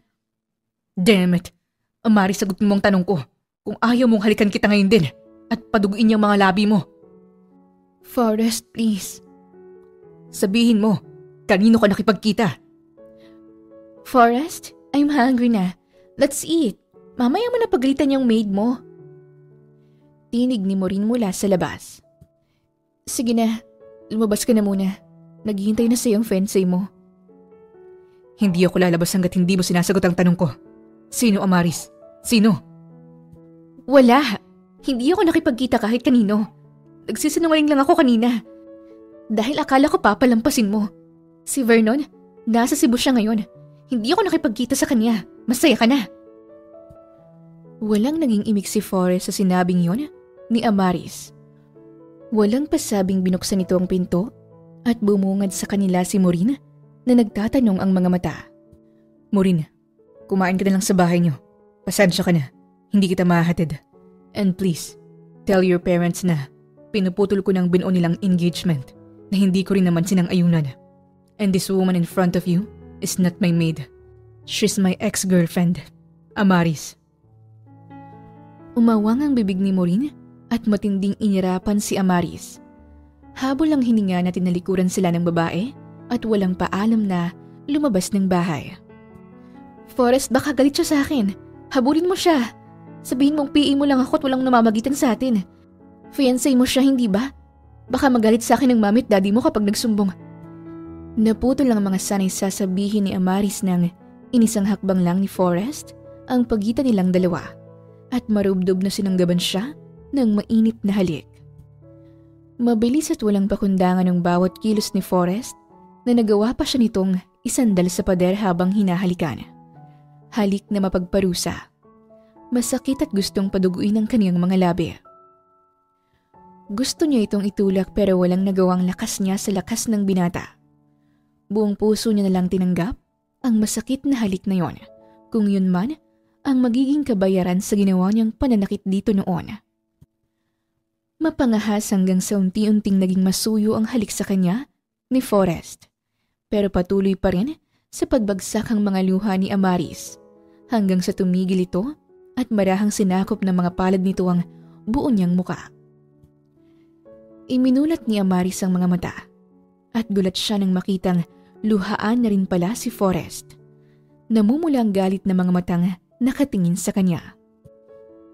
Bakit mo ako hinahalikan ngayon? May nangyari sa inyo ng... Nothing happened, damn it.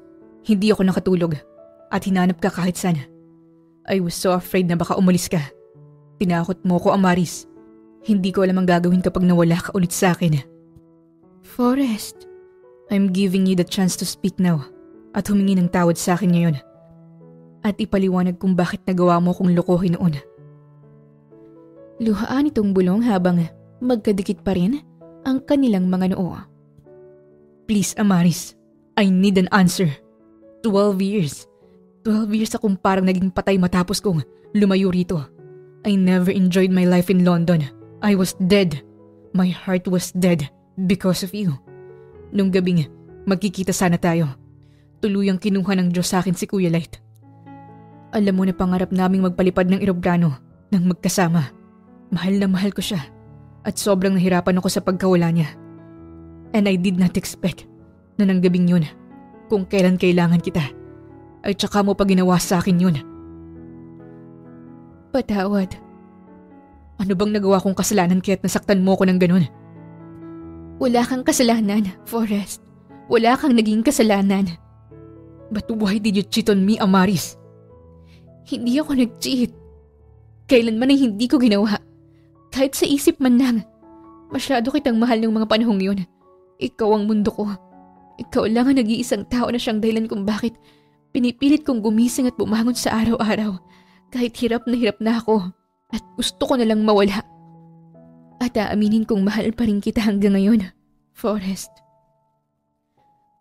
Amaris.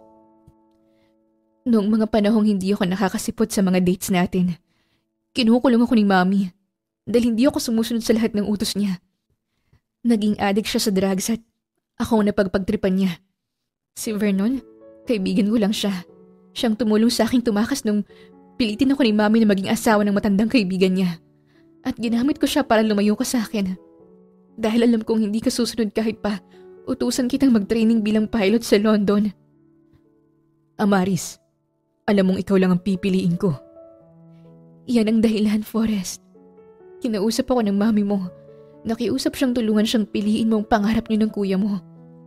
Kung hindi kita sinaktan ng ganun, magiging captain ka pa rin ba ngayon? No, because I'll stay with you. Tutuparin ko yun ang kasama ka. Pero hindi yun ang kagustuhan ng magulang mo. Bago mo ko nakilala silang unang nagmahal sa'yo. Hindi ko gustong mabigo sila dahil lang sa akin. Patawarin mo ako kung sa ganoong paraan pa nagtapos ang lahat sa ating dalawa. Sobrang pinagsisisihan ko yon. Sa loob ng ilang taon, naging bangungot sa akin ang pag-alis mo. Napuno ng hikbi ang loob ng silid na yon. At dahil sa tindi ng emosyon nila, ay nagtapos ang lahat sa mainit na pag-iisa ng kanilang katawan. Hindi yun inaasahan ni Amaris. Sa loob ng 12 taon, hindi siya makapaniwala na muli niyang ibibigay ang sarili sa lalaking hanggang ngayon ay laman pa rin pala ng kaniyang puso. Ang akala niya'y tuluyan niya nang nakalimutan ang pag-ibig na yon ng kaniyang kabataan. Pero hindi pala nawala. Naroon pa rin sa kailaliman ng kaniyang puso. At sa bawat masuyong haplos at banayad na manghalik ni Forrest sa kanya, masasabi ni Amaris na pareho pa rin sila ng nararamdaman. O baka naman, nagpapadala lang siya sa emosyong ngayon niya lang pinakawalan. I dated a lot of women, but I can't find a reason to settle down.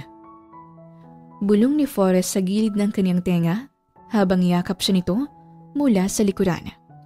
At magkatabing nakahiga matapos ang kinin ang isa't isa.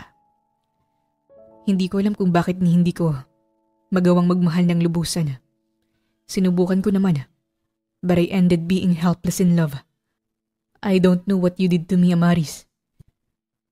Hindi ko rin alam kung anong sasabihin, Forrest. Pero marami akong gustong sabihin.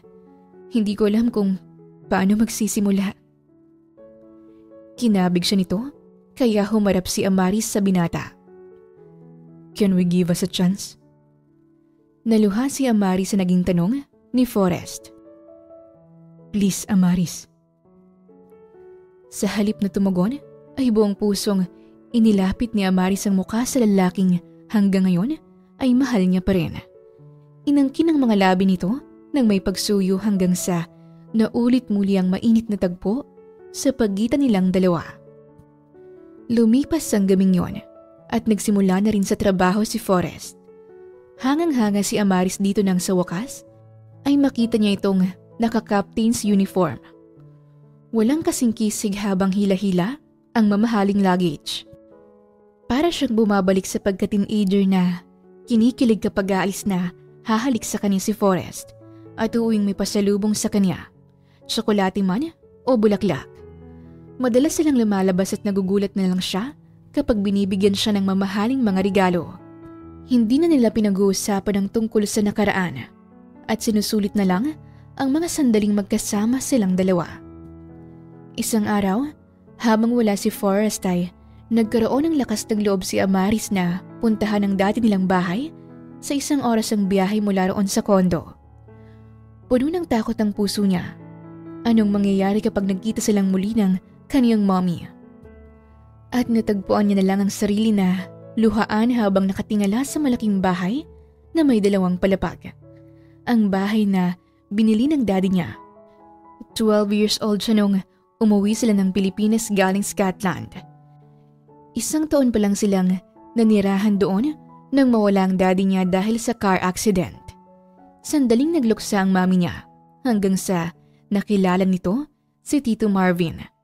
Nung unay maayos ang buhay nila, pero kalaunan ay naubos ang savings nila at nalulong sa sugal at droga si Tito Marvin at ang kaniyang mommy. Naging impyerno ang buhay ni Amaris sa piling ng 2 sa loob ng ilang taon. Ah, Ineng, sino ka? Ngayon pa lang kita nakita rito ah. Tanong kay Amaris nang may katandaang ale na lumabas mula sa gate ng bahay. Nariyan ho bang may-ari ng bahay? Ako ang may-ari ng bahay. Bakit? Ikinakunot ng noo niya ang naging sagot ng ale. Wala na ho ba yung dating may-ari? Kakilala mo ba? Oho. Nasaan ho sila? Nako, wala na yun. Oh? Matagal nang nakakulong ang mag-asawang yun.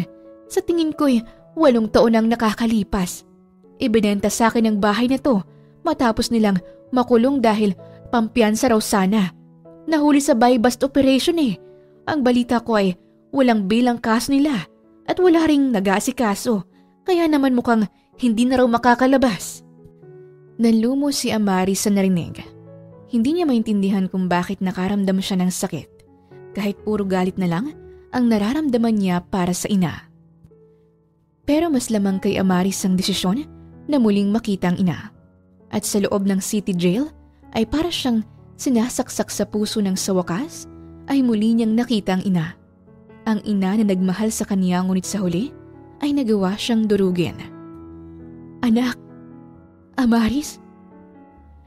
Tawag sa kanya ng babaeng may konting tabana sa katawan. Samantalang noon ay butot balat na dahil sa pagdodroga. May kulay na ang mga labi at bumalik na ang dating kagandahan. Anak ko! Diyos ko! Nagbalik na ang anak ko! Niyakap siya nito nang palabasin ito sa selda. Nakatayo lang na umiiyak si Amaris at hindi gumanti ng yakap. Masyado siyang overwhelmed sa lahat ng nangyayari. Patawarin mo ko, anak. Nagbago ako. Hindi kita inisip at sarili ko lang noon ang iniisip ko. Pinagsisisihan ko ng mga ginawa ko, anak. Patawarin mo ako. Alam kong hindi ako naging mabuting ina. Karapat-dapat akong mapunta sa lugar na ito. Dahil hindi kita nagawang protektahan. At ako pa ang naging dahilan ng pagkawala mo, Amaris. Patawarin mo ako. Miss na kita, anak. Para akong unti-unting namamatay habang dumadaan ang mga taon na hindi kita nakikita. Paulit-ulit akong nagdarasal at hindi napapagod na sana'y pagtagpuin muli tayo ng Diyos. At sa wakas ay nangyari nga ang hiling ko. Puro hikbi lang ang naging tugon ni Amaris. Hindi niya kagad nagawang kausapin ng matagalang ina dahil muli siyang nasaktan nang maalala ang lahat. Pero bumalik siya sa kulungan pagkatapos ng ilang araw at doon ay nagawa niya ng kausapin ng ina. Nang malamang malaki ng pinagbago nito at nagba-Bible schooling sa loob ay gumaan ang pakiramdam ni Amaris. Sa bawat pag-uusap nila ay lagi nitong binabanggit ang Diyos. Hindi niya palubusang napapatawad ang ina, pero masaya siya at natutuwang sa wakas ay nagbago na. Si Tito Marvin ay 5 taon na raw ang nakalipas nang binawian ito ng buhay dahil sa rumble dito sa loob. Malungkot ang story ng buhay ng Mami Rena ni Amaris, pero panatag na siya ngayon. I'm glad that you talked to your mom. Hindi naman kailangang patawarin mo siya kaagad. It takes time, Amaris, but I hope you will be healed from these traumas. Magaan na pagkakasabi ni Forrest habang yakap si Amaris mula sa likuran at nakaupo lang sila sa sofa sa living room. Wala siyang flight ng araw na yon, kaya naman mas gusto niya lang na nasa tabi niya ang dalaga. He loves to smell her. Hindi niya maiwasang hindi maging clingy kahit 36 years old na siya.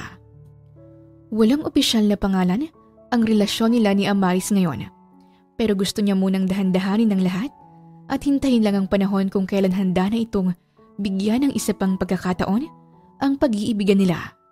Walang pagdadalawang isip si Forrest na tanggapin muli si Amaris sa buhay niya.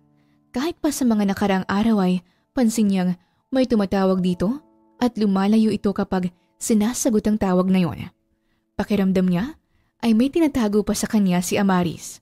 And time will tell kung ano man ang tinatago nito sa kanya. Hindi niya lang alam kung kakayanin niya pa kapag sinaktan siya ulit nito. Mapapatawad ko rin siguro si Mami, pero parang hindi pa ngayon. Matagal nang nakalipas ang lahat pero kasi sariwa pa siya sa isip at puso ko. I understand. Ganon din ang nararamdaman ko sa ginawa mo sa akin noon. Humarap si Amaris sa kanya na puno ng lungkot ang mga mata. Hindi mo pa ako napapatawad? I don't know, but I don't wanna lose you again. Forrest, kung sakaling may ipagtatapat ako na maaari mong ikagalit, mapapatawad mo pa rin ba ako? Binundol ng matinding kaba ang puso ni Forrest sa narinig. Hindi siya handang sagutin ang tanong na yon, kaya matagal na katahimikan ang namayani sa pagitan nilang dalawa. Magsasalita pa sanang muli si Amaris nang maamoy nilang parang may nasusunog. Ay, sandali lang ha. May niluluto pala tayo sa kusina, munti ko nang makalimutan. Dinampian ni Amaris ng mabilis na halikang pisngi niya bago ito tumayo at patakbong tinungo ang kusina. Napangiti si Forrest at naaliw sa kinilos ng dalaga. Pero napawi ang ngiting yun nang makitang umilaw ang cellphone nito sa sofa para sa isang text message. Nagdadalawang isip siyang kunin ang cellphone pero sa huli ay kinuha niya pa rin. At ang lahat ng sakit mula sa nakaraan ay bigla na lang bumalik nang makita sa screen ang pangalan ng lalaking labis niyang ikinagagalit noon. Pwede na ba akong tumawag? Yun ang laman ng text message at may heart emoji pa sa dulo galing kay Vernon. Habang nanginginig ang mga kamay ay naninikip ang dibdib ni Forrest. Nasa kusina pa rin si Amaris nang mag-ring ang messenger nito para sa isang video call. Wala sa sariling pinindot niya ang answer button at nang bumukas ang camera ng screen ng caller ay bumungad kay Forrest ang isang batang lalaki na sa tingin niya ay Nasa 10 o 11 years old pa lamang. Hello, Mama. Mama, miss na miss ka na namin ni Pap. Teka, sino po kayo? Bakit mo hawak ang cellphone ng mama ko?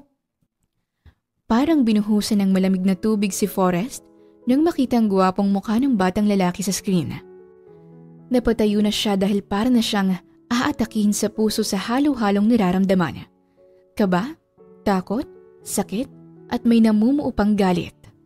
Bakit nito hawak ang cellphone ni Vernon? Bakit nito tinatawag na mama si Amaris? O anak, sumagot na ba si mama? Uuwi na raw ba siya? Sabihin mo, sobrang miss na natin siya. Ibang tao po ang sumagot, Papa. Tingnan niyo po, oh. Ilang sandali pa ay tumambad kay Forrest ang mukha ni Vernon. At katulad niya, ay nanlalaki rin ang mga mata nitong nakatingin sa kanya. Sino siya, Papa? Kaibigan ba siya ng mama ko? Anak, sandali. Mamayan lang natin tawagan si mama. Matapos ang mga katagang yun, ay naputol ang tawag. At ni hindi na malayan ni Forrest na bumagsak na sa sahig ang cellphone ni Amaris na kanina lang ay hawak niya. Unti-unti siyang nag-angat ng tingin at nakita niya sa kanyang harapan si Amaris na sapo ang bibig habang gulat at hindi makapaniwalang nakatingin sa kanya. May anak kayo ng lalaking yun? Ipapaliwanag ko ang lahat. Please, pakinggan mo muna. Napahiyaw ito nang walang pasabing binuhat lang naman ni Forrest ang glass table at malakas na binagsak yun sa sahig. Ilang linggo tayong magkasama matapos mong sabihin na mahal mo pa rin ako. At naniwala naman ako sa'yo. Sinungaling. Sinungaling ka, Amaris. Ilang malulutong na murang lumabas sa bibig ni Forrest habang nakatalikod kay Amaris. Sobrang hapdi ng puso niya kaya't nagsibagsakan ang kaniyang mga luha. You even make love with me tapos may anak pala kayo ng lalaking yun.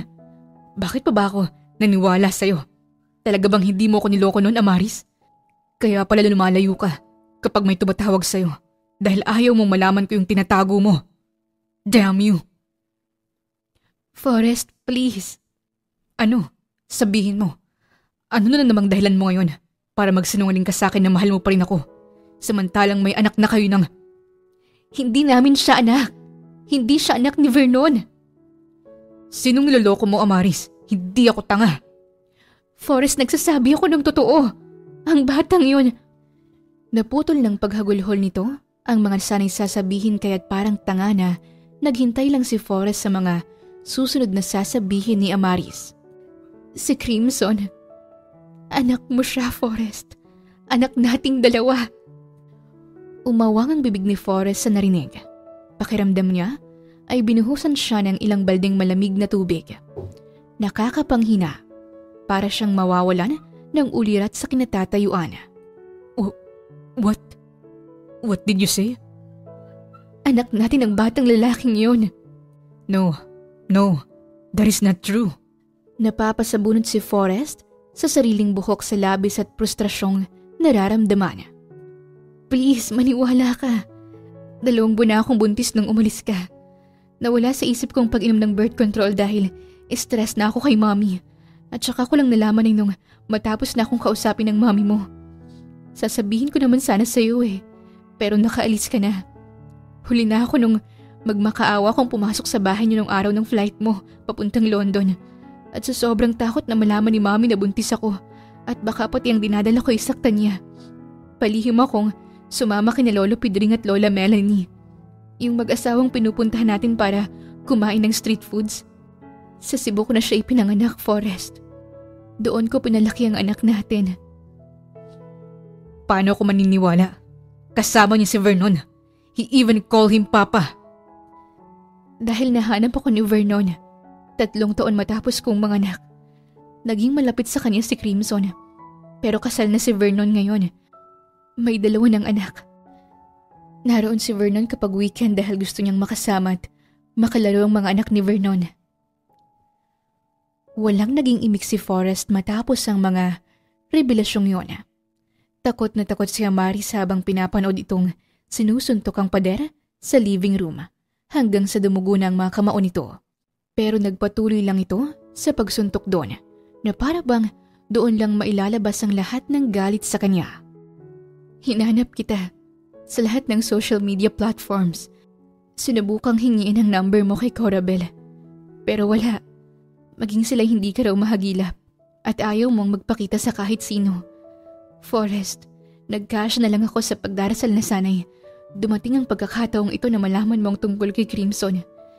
Hindi naging mabait sa atin ang tadhana at tanggap ko yun. Pero patawarin mo ko. Wala akong nagawa. Huli na ang lahat nung malaman kong may anghel kang iniwan sa sinapupunan ko. Nasayang lang ang mga taon na hindi ka nakilala ng anak natin. Walang naging tugon si Forrest sa mga sinabing yun ni Amaris.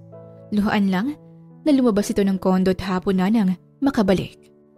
Tapos na sa pag-iimpake si Amaris. Sa sala ay naabutan pa siya nitong palabas na sana ng kondo. Walang emosyon na pinasadahan siya nito ng tingin. Saan ka pupunta? Malamig nitong tanong. Babalik muna ako ng Cebu. Hindi ko kayang manatili rito kapag naiisip kong hanggang ngayon ay nasasaktan pa rin kita. Mas mabuti kung itigil na lang natin. Ako ang magsasabi kung ititigil natin to o hindi. Sasama ako. Kukunin ko ang anak ko kapag napatunayan kong akin talaga siya. Nanlaki ang mga mata ni Amaris sa narinig. Bigla siyang nakaramdam ng takot. Forrest, please. Huwag mong gawin sa akin to. Huwag mo siyang kunin sa akin. Tuluyang napahagulhol si Amaris habang hawak sa kamay si Forrest. Si Crimson na lang ang meron ako. Siyang pinakadahilan ko bakit pinipilit kong lumaban sa nakakalokong buhay na to. Ayokong pati siya'y mawala sa akin. Tama na yung sakit ng pag-alis mo. Please. Ibigay mo na sa akin si Crimson. Amaris, kukunin ko kung anong akin. Pati ikaw, sa awit sa gusto mo. Babalik ka sa akin at hindi ako makakapayag na mawala ka pa. Kahit anong mangyari sa akin pa rin ang bagsak mo. Naintindihan mo? Hindi alam ni Amaris kung anong isasagot. Pero mukhang kailangan niyang tumango. At baka paduguin na naman ng galit na Captain Pilot ang kanyang mga labi. Sakay ng isang chopper na si Forrest pang mismong nagpapalipad ay narating kaagad nilang Cebu. Wala itong sinayang na sandali. Nakakaramdam tuloy siya ng takot ng halos paliparin ito ang nirentahang kotse patungo sa bayan ng San Felipe. Sa village kung nasaan ang bahay ng malapit niyang kaibigan na si Vernon. Si Mika ang nagbukas ng gate para sa kanila. Karga-karga ang inaanak niyang si Maisie na 1-year-old pa lamang. Amaris, buti naman at nandito ka na. Iyak nang iyak si Crimson matapos niyang makita na hawak ng ibang lalaki ang phone mo. Nakatulog na nga sa loob eh. Inaalo ni Vernon. Teka, yan na ba si... Oo, Mika. Siya ang daddy ni Crimson. Diyos ko, Day. Kamukhang kamukha ni Crimson. Nako, parang pinagbiyak na bunga. Sa ganda mong yan, hindi na ako magtataka kung bakit na humaling sa'yo ang ganyang kagwapong nilalang. Tipid na napangiti si Amaris nang sinulyapan ang walang emosyon na si Forrest na nasa kanyang likuran. Pumasok sila at sa living room dumiretso. Isa ng architect si Vernon kaya't napakaganda ng minimalist nitong bahay. Kinarga ni Amaris si Maisie habang naghahanda ng maiinom si Mika sa kusina. Ang panganay naman na si Cholo ay nasa school pa. Napalunok si Amaris ng tuluyang lumabas ng kwarto si Vernon. Tipid ang ngiti na lumapit ito sa kanya at niyakap siya. Malambing pa rin sa kanya hanggang ngayon. Vern, si Forrest, dinala ko na siya dito. Nasabi ko na rin kasi sa kanyang lahat at gusto niyang makita ang bata. Nakipagkamay si Vernon kay Forrest pero ramdam ni Amaris ang tensyon sa dalawa. Maya-maya'y umupo na si Vernon sa harap nila para mag-usap. Pare, I'm glad that you're back. Alam mo kasi, hindi lang naghahanap si Crimson ng daddy kapag si Amaris ang kausap. Ayaw maramdaman ng bata na hindi sapat ang mama niya. Kaya nito hinahanap ang ama. Pero kapag sa akin, lagi siyang naghahanap ng totoong daddy. At hindi ko naman masabi sa kanyang lahat nang walang pahintulot ni Amaris. Pero hindi ko rin gugustuhin mabigla si Crimson kapag nagpakilala ka sa kanya kaagad. I know what I'm doing. Wala akong balak na biglain ang lahat. Gusto ko lang talaga siyang makita. At gusto kong magpasalamat sa lahat ng nagawa mo para kay Amaris. Amaris is very dear to me. She was my best friend mula nung dumating siya galing Scotland. At hanggat may magagawa ko para sa kanya, gagawin ko. Pasensya ka na kung hindi naging magandang pagkikita natin noon. Tila nabunutan ng tinik ng lalamunan si Amaris matapos ang usapang yon. Nang oras na para gisingin niya si Crimson sa kwarto nito, sa bahay ni Vernon, ay hindi niya napigilan si Forrest na sumama sa kanya. Ano ka ba? Lumabas ka nga. Sabi mo hindi mo siya bibiglain, hindi ba? Bulong niya nang nasa loob na sila ng kwarto. But I wanna see him right away. At tingnan mo siya oh. Kamukhang kamukha ko pa talaga siya, Amaris. Grabe, ang ilong niya, ang mga labi. Akin siya, Amaris. Akin talaga siya. Tila hinaplos ng mainit na kamay ang puso ni Amaris at bigla na lang siyang naluha nang lumuhod sa sahig si Forrest sa gilid ng kama para titigan ang nakatagilid at natutulog nilang anak. Tama si Forrest. Lahat ay minana nito sa ama. Nakakainis isipin na siyang nagbuntis at naghirap ng ilang taon. Pero kahit sa itsura niya ay walang nakuha si Crimson. Kaya naman hindi niya talaga nakalimutan si Forrest dahil sa tuwing tinitingnan niya ang anak ay si Forrest ang kaniyang nakikita. Mahilig siyang mag-basketball. Allergic din siya sa seafoods katulad mo. Malambing at ayaw niyang nagagalit ako. Sobrang thoughtful ni Crimson at mahilig magregalo. Lahat yata ng katangian niya namana niya sa'yo. Umiiyak niyang sabi habang minamasdan lang si Forrest na hinahaplos ang mukha ng anak nila. Nabalisa si Amaris nang gumalaw si Crimson at dahan-dahang iminulat ang mga mata. Mabilis na bumangon nang makita siya at kaagad na yumakap. Mama! Mama, nakabalik ka na! Bakit naman ang tagal mong bumalik? Miss na miss ka na namin ni Lolo at Lola. Hindi ko gustong nag-uusap lang tayo sa cellphone, Mama. Masungit ba ang boss mo at ayaw kanyang pauwiin? Boss mo ba yung kausap namin ni Papa sa cellphone? O baka naman boyfriend mo, Mama? Sunod-sunod na naging tanong ng anak niya pero ikinagulat niyang si Forrest ang sumagot. Bagay na ikinalingon dito ni Crimson sa salubong ng mga kilay. Yes, boyfriend ako ng mama mo at magiging asawa. Forrest, ano ka ba? Mama, totoo ba yun? Anak, kasi... Buddy, can we talk? At pwede ba kitang yakapin? Wala silang nakuhang sagot mula kay Crimson at kitang-kita ni Amaris na hindi na nakapagtiis pa si Forrest dahil mabilis nitong niyakap ang anak. Crimson is 11 years old. Matangkad na ito sa edad na yon at halos hanggang dibdib na ng ama nito. Hindi alam ni Amaris kung totoo ang luksong dugo o masyado lang mabait ang anak niya kaya't yumakap na rin pabalik nang makita nitong luhaan si Forrest. Nang araw na yon ay nagkasya lang si Forrest sa pagtitig kay Crimson dahil kay Amaris lang dumidikit ang anak nila. Umuwi sila sa malit na bahay ni Lola Melanie at Lolo Pedring. Kagaya ni Vernon ay gulat ang dalawang matanda na kasama niya si Forrest. Walang galit ang mga ito sa lalaking mahal niya dahil naiintindihan nila na minsan ay malupit talagang tadhana sa mga taong nagmamahalan. Araw-araw na pabalik-balik si Forrest sa bahay nila. Hinuhuli ang loob ni Crimson at nakakasama itong maglaro ng basketball. Sa isang park kung saan sila namasyal, kasama ang pamilya ni Vernon at sina Lolo Pedring ay doon nila inamin lahat kay Crimson kung ano si Forrest sa buhay nito. Naiyak silang lahat nang humagulhol ang anak niya at bigla na lang yumakap sa daddy nito. Sobrang nakakataba ng puso ang tagpong yon. Hindi rin napigilan ni Amari si Forrest sa desisyon nitong dalhin silang mag-ina sa mansyon at ipakilala si Crimson sa mga ito. Halos mahimatay si Lola Constancia sa labis na gulat. Si Corabel naman, na ninang ni Crimson at dati nang alam ang tungkol sa bata, ay masayang masaya. Sa wakas, ay hindi na nito kailangang ilihim ang tungkol sa sekreto ni Amaris.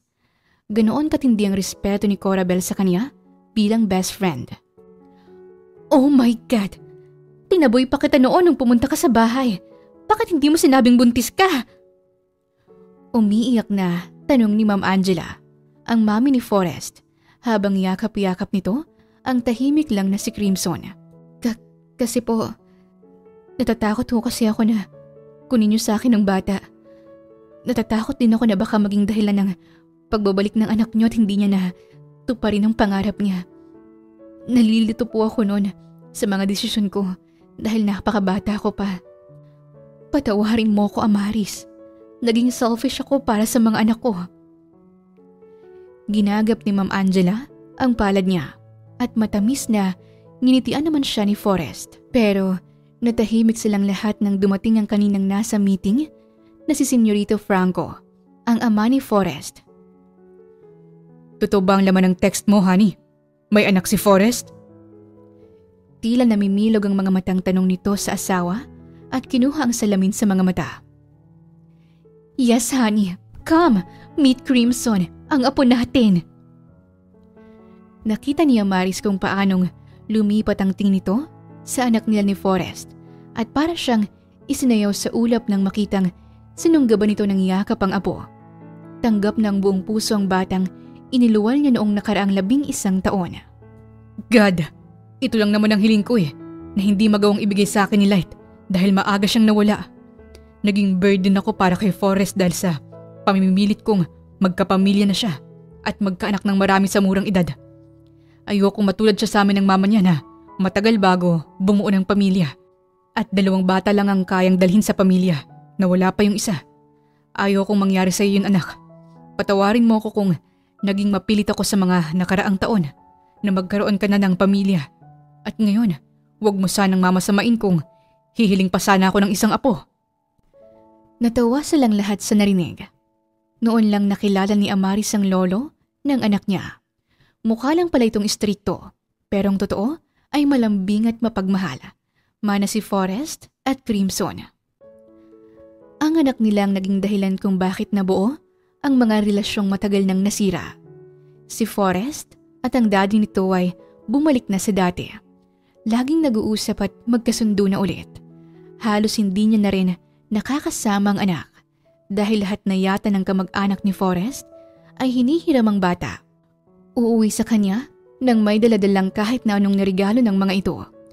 Pero walang nagagawa ang mga ito kapag si Lola Constancia, Lola Melanie at Lolo Pedring nang nanghihingi ng oras ni Crimson. Mas mahal yata ng anak niya ang mga matatanda. Kasing bilis ng pag-ihip ng hangin ang pagdaan ng mga araw.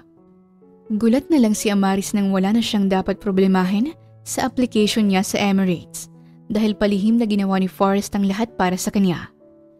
Sa loob ng ilang linggo ay natanggap ang kanyang application. Tinupad ni Amaris ang pangarap. Naging FA siya sa Dubai at pilot naman doon si Forrest. Laging iisa lang ang eroplano na kanilang pinagtatrabahuhan. Nanatili sila doon kasama si Crimson sa loob ng 2 taon. Pero na-miss niya kagad ang Pilipinas at ang mga taong nagmamahal sa kanila roon. Sa huli, mas pinili ni Amaris ang manatili na lang sa bansang kanyang kinalakihan, kasama sina Lolo Pedring at Lola Melanie. Wala na siyang pagsisisihan dahil nagawa niya na sa wakas ang bagay na pinakagusto niya kasamang 2 lalaking mahal na mahal niya. Nagawa niya na ring patawarin ng ina na isa na ngayong pastora sa loob ng kulungan at naghihintay na lang ng parol para makalaya. Masaya siyang binago ng Diyos ang buhay ng ina. Habang pauwi sa Pilipinas ay mismong sa loob ng eroplano, nag-propose si Forrest. Nang lumapag at tumigil na yun sa airport, sa harap ng anak nila at sa harap ng ibang mga passenger. Walang kasing saya na umuo kagad si Amaris at ngayon ay masaya nilang hinihintay ang araw ng pagiging isa nila sa mata ng Diyos at sa mata ng mga tao. Gusto muna kasing mga anak ni Amaris sa pangalawang anak nila ni Forrest bago niya isuot ang mamahaling gown na nakahanda para sa kanilang kasala. Oo, 5 buwan na nga siyang buntis at babae na ang laman ng kaniyang sinapupunan. May kinakatakutan ka rin ba, mahal? Tanong ni Amaris kay Forrest matapos nilang ihatid sa bagong school si Crimson. Naglalakad sila sa madamong parte ng kanilang villa. Habang hawak nito ang kabilang kamay niya at hinalik-halikan yon. Wala na, hanggat kasama kita, si Crimson at ang magiging mga anak natin. Lagi akong panatag. Ako, natatakot ako na baka magkaroon na naman ng 12 taon na malayo ka sa akin. Ayoko nang mangyari yun. Pero kung tadhana man na mangyari ulit yun, maghihintay pa rin ako sa pagbabalik mo. At asahan mong ikaw at ikaw lang laman ng puso ko. Mahal na mahal kita. Mahal na mahal din kita. Araw-araw kong ipagdarasal na hindi na mangyari yun. God will be the center of this relationship. And He will bind us together forever. I promise you that. Sinelyuhan ng isang matamis at matagal na halik ang pangakong yon na pareho nilang pinaniwalaan at ipinagpasa Diyos na lang ang lahat. Ang pagmamahal ay hindi lang damdamin. Ito ay desisyon. Desisyong ipaglaban. Desisyong palayain. At minsan, desisyong subukang muli. Minsan, hindi mo talaga kayang balikan ang nakaraan ng hindi nasasaktan. Si Amaris at Forrest, minsan silang nagmahal sa maling panahon. At sa pagbalik ng panahon, dala pa rin nila ang bigat ng nakaraan. May galit, may sakit. Pero sa muli nilang pagkikita, napagtanto nila ang tunay na pagpapatawad ay hindi lang para sa taong nanakit, kundi para sa sarili mong bahagi na naging mahina, naging tahimik o naging takot. At ang tunay na paghilom ay nagsisimula lang kapag kaya mo nang tanggapin na nangyari ng mali. At kahit hindi mo ito maibalik, kaya mo pa ring itama sa ngayon. Kaakibat ng pagtatama ng mga maling yun ay ang pagpapatawad sa mga taong nanakit sa'yo. Sa huli, nagawang tanggapin muli ni Forrest si Amaris sa buhay niya. At si Amaris naman ay tuluyang napatawad ang ina at pinalaya ang sarili sa masakit na nakaraan. Wakas! Magandang tanghali po sa inyong lahat at isa na namang kwento ng pagmamahalan ang ating natapos ngayong araw. Shoutout muna tayo. Pa-shoutout po Diana Jean Agbayani from Barangay Magtanggol, Bungabon, Nueva Ecija. Pa-shoutout po Miss Siren. Masugid niyo po akong tagapakinig ng mga kwento mo araw-araw at ito po ang libangan ko rito sa Kuwait. From Eldlin Aba, God bless po. Pa-shoutout po to my loved one Myla Dula Giray. Always listening to your wonderful stories and me, Janeline Gallego from Hong Kong. God bless you always my dear Miss Siren. Have a wonderful day and keep safe always wherever you are. Your avid fan, Jen. Hello Miss Siren, napakaganda ng mga story sa channel mo. Araw-araw po akong nakikinig sa mga story na binabasa mo. Gustong-gusto ko po talaga ang boses mo. Napakaganda. Isa po ako sa tagapakinig ninyo. Pa-shoutout naman po. Shoutout sa iyo Ma'am Madeline Sassy OFW from Hong Kong. Pa-shoutout po Miss Siren, ang sarap pakinggan ng voice nyo. Adik na po sa Tales of Siren and Thy Siren, Dear Jen, avid listener from Kuwait. Coming from Elsa Havinia. Shoutout sa Ed4 Store from Calamba City. Always listening and thank you for uploading your nice story. Coming from Ma'am Imelda Forteza. Pa-shoutout din po Miss Siren. Melanie Cervantes OFW from Hong Kong. Salamat sa magagandang kwento. Love much your voice. Avid listener here, thank you Miss Siren sa laging magandang story. Nakaka-inlove palagi. Nakakawala ng pagod pa. Shoutout po Miss Siren. Teves family from Tulunan, North Cotabato, Philippines. Listening from Dammam, Saudi Arabia. Pa-shoutout po Miss Siren. Mary Jane Murillo po. From Baler, Aurora. Masugid niyo po akong tagapakinig. God bless always po and more power. Maraming salamat po sa inyong walang sawang pakikinig at pagsuporta. Muli, ito po ang Tales of Siren at hanggang sa ating muling kwento. Maraming salamat po.